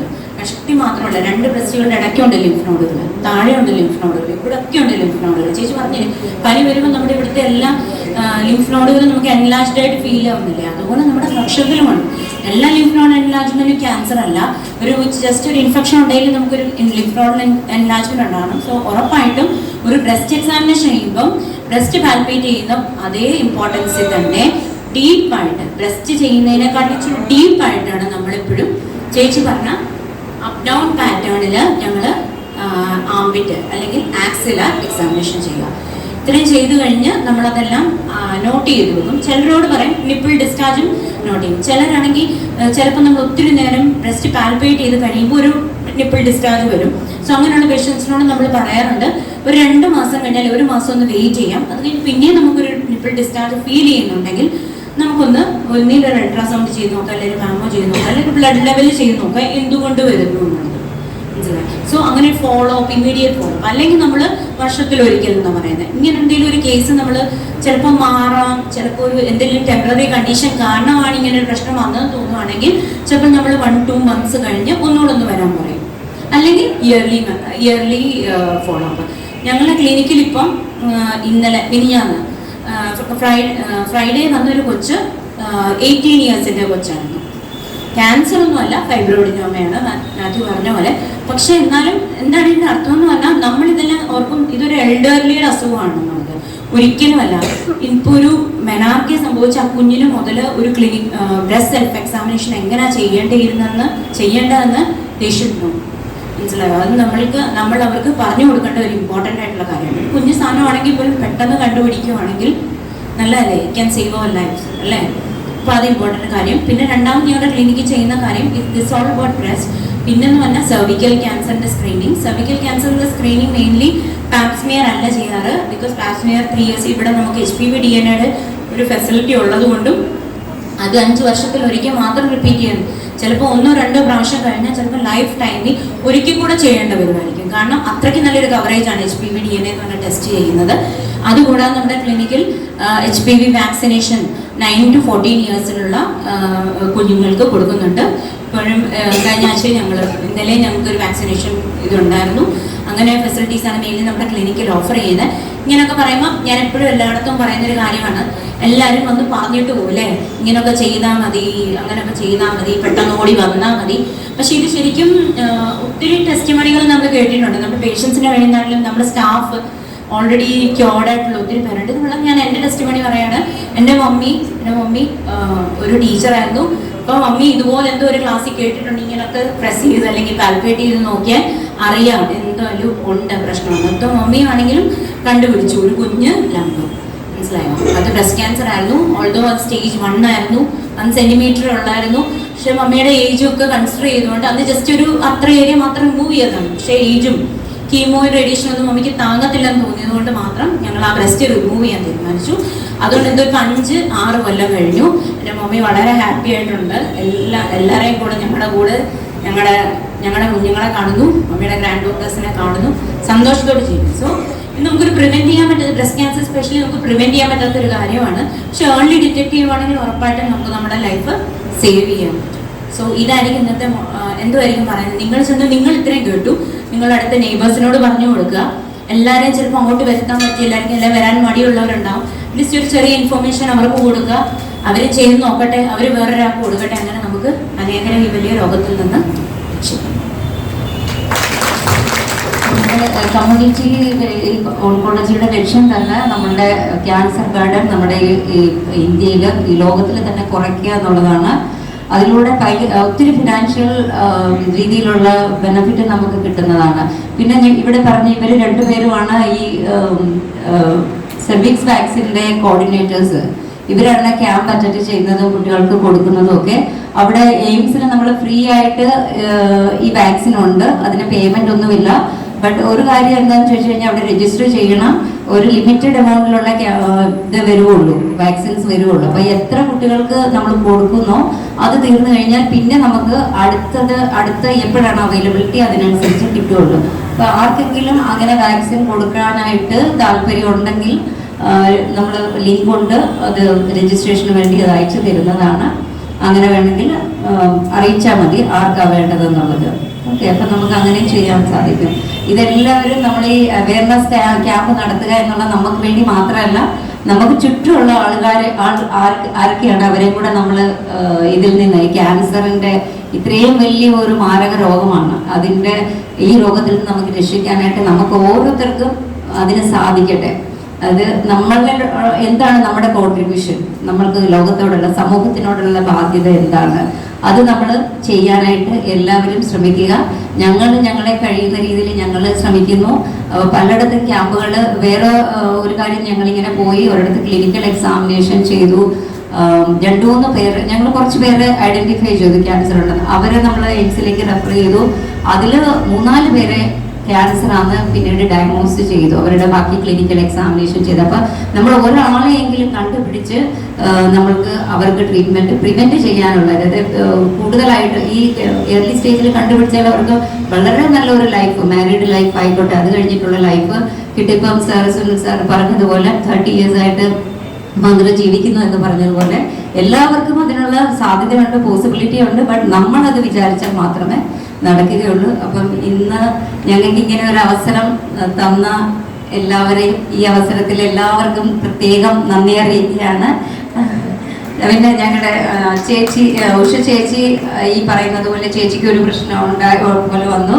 കറക്റ്റായിട്ട് ഈ പ്രിവെന്റീവ് ഓൺകോളജി തുടങ്ങുന്നതിന് മുന്നേ ചേച്ചി കറക്റ്റായിട്ട് മാമോഗ്രാഫി ചെയ്ത് അത് എനിക്കൊന്നൊരു 4 വർഷത്തോളം ചേച്ചി ഫോളോ ചെക്കപ്പ് ചെയ്ത് അത് ക്യാൻസർ അല്ലാന്ന് ഉറപ്പ് വരുത്തി. അതിനുശേഷം ഇപ്പം ചേച്ചിക്ക് അതിൻ്റെ ആവശ്യമില്ല, മാമോഗ്രാഫി ചെയ്യേണ്ട അത് ഡോക്ടർ പറഞ്ഞു. ഇപ്പൊ ക്ലിനിക്കലിൽ സൈഡിൽ പോകുന്നവർക്ക് ഇങ്ങനെയാണ്, എന്തെങ്കിലും അവർക്ക് പ്ലസ് ആയിട്ട് ഫീൽ ചെയ്യുകയാണെങ്കിൽ ഈ പറയുന്ന പോലെ അൾട്രാസൗണ്ടും മാമോഗ്രാഫിയും ഫോളോ അപ്പ് ചെക്കപ്പ് ആയിട്ട് നടത്തുകയും അതുപോലെ HB പാപ്പ് സ്മിയർ ചെയ്ത് കഴിഞ്ഞാൽ അതിനകത്ത് റിസ്ക് വന്നിട്ടുണ്ടെന്നുണ്ടെങ്കിൽ പോസിറ്റീവ് ആയിട്ടുള്ള ഇത് കാണിക്കുന്നുണ്ടെങ്കിൽ അവർക്കും ഫോളോ അപ്പ് ചെയ്യാനായിട്ട് ഉള്ള അവസരം. പിന്നീട് ഇവർ തന്നെ ഇതിന്റെ അസൈൻഡ് ആയിട്ടുള്ള ആൾക്കാർ തന്നെയാണ് നമ്മളെ കോണ്ടാക്ട് ചെയ്തിട്ട് ഇപ്പൊ ഞങ്ങളുടെ ഡിപ്പാർട്ട്മെന്റിലുള്ള എല്ലാ സ്റ്റാഫിനും ഈ ഒരു പ്രിവെന്റീവ് ഓൺകോളജിയിൽ ചെക്കപ്പ് ചെയ്തു. അതിനകത്ത് 2 പേരെ ക്യാൻസർ ഐഡന്റിഫൈ ചെയ്തു. അവരുടെ സർജറിയും ട്രീറ്റ്മെന്റും, അതായത് അവർ ക്യാൻസർ എന്ന് ഐഡന്റിഫൈ ചെയ്തിട്ട് പോയതല്ല, ജസ്റ്റ് പ്രിവെന്റീവ് ഓൺകോളജി പോയി ചെക്ക് ചെയ്തതിന്റെ ഭാഗമായിട്ട് കണ്ടുപിടിച്ചതാണ്. അപ്പം ആ ഒരു അവസരം നമുക്ക് ഉണ്ട്, നമ്മളത് മാക്സിമം യൂട്ടിലൈസ് ചെയ്യുക എന്നാണ് ഈ അവസരത്തിൽ എനിക്ക് പറയാനുള്ളത്. അപ്പോൾ എല്ലാവർക്കും ഒരിക്കൽ കൂടി നന്ദി, നമസ്കാരം. എന്തെങ്കിലും ഇവരോട് സംശയങ്ങൾ എന്തെങ്കിലും ചോദിക്കാനുണ്ടെങ്കിൽ ഇപ്പം ചോദിക്കാവുന്നതാണ്.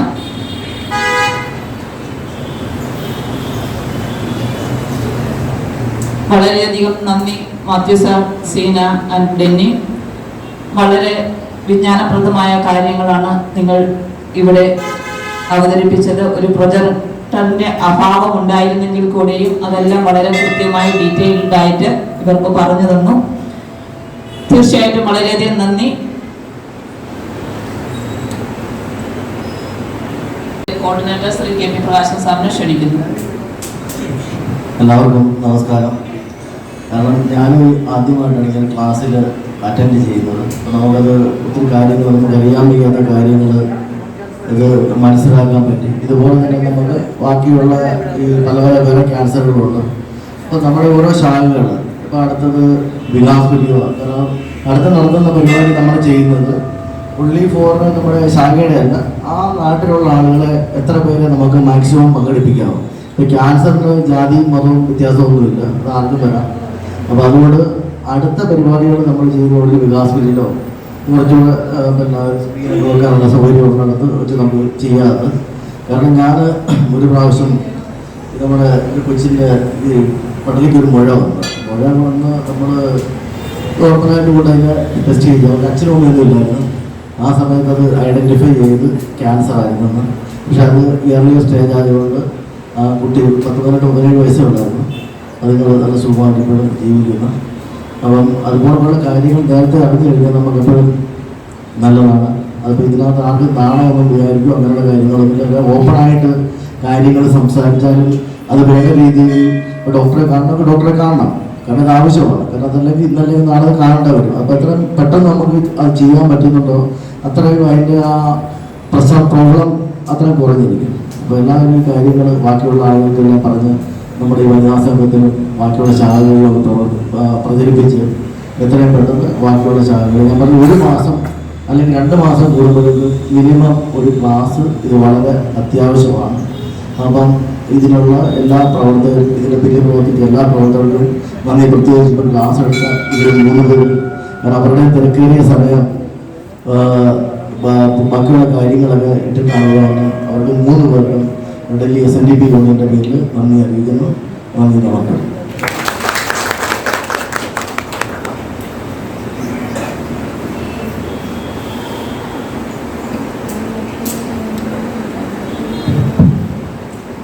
നമുക്ക് വേണ്ടി ഇത്രയും സമയം ഇവിടെ ചെലവഴിച്ച ഈ 3 പേർക്കും നമ്മുടെ ഡൽഹി യൂണിയൻ്റെ വക ഒരു ചെറിയ ഉപഹാരമാണ്.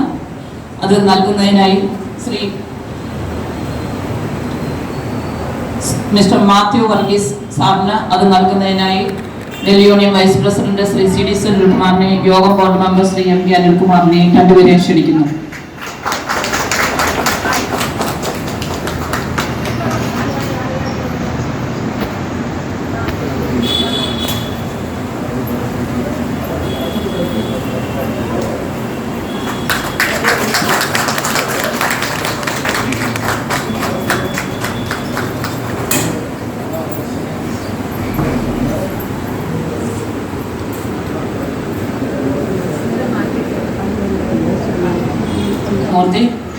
ഷീനയ്ക്ക് ഈ ഉപഹാരം നൽകുന്നതിനായി ഡൽഹി യൂണിയൻ വനിതാ സംഘത്തിന്റെ president Shrimati Sudha Lachu, treasurer Shrimati Shobha Anil, Kakaji Shaha, secretary Shrimati Sajeev, president Shrimati Sindhu Monich 4 പേരെ കൂടെ ക്ഷണിക്കുകയാണ്.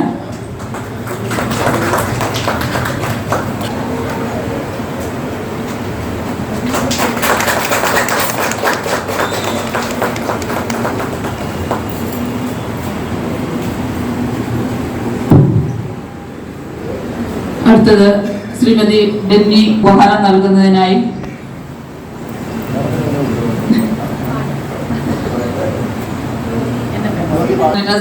കെ പി പ്രകാശൻ സാർ, ശാഖയുടെ president Shri Venu sir, secretary Shri Susheelanji, ഈ 3 പേരെ ക്ഷണിക്കുന്നു. ഞാൻ എന്നെ തന്നെ അങ്ങ് ക്ഷണിച്ചേക്കാം.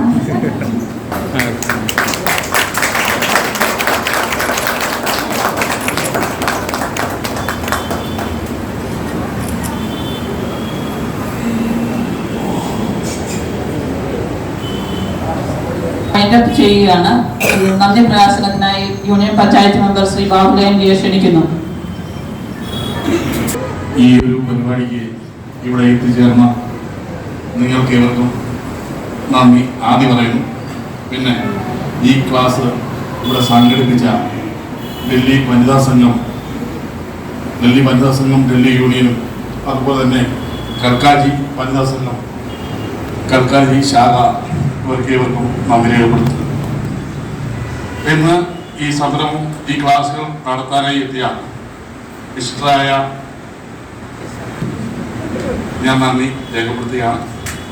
അതുപോലെ ഈ ഒരു അവസരത്തിനായി ഈ ഹാളും ഈ ഒരു ക്ഷേത്ര സന്നിധി നമുക്ക് തന്ന ഈ ക്ഷേത്ര സന്നിധിക്കും നന്ദി രേഖപ്പെടുത്തുന്നു. ചായയും വടയും എത്തിച്ച നിങ്ങൾക്ക് നന്ദി. അതുപോലെ തന്നെ ഈ മൂമെന്റോയും ഒക്കെ ഉണ്ടാക്കി തന്ന മിസ്റ്റർ നമ്മുടെ ബിജുവിനും നന്ദി രേഖപ്പെടുത്തുകയാണ്. നന്ദി, നമസ്കാരം.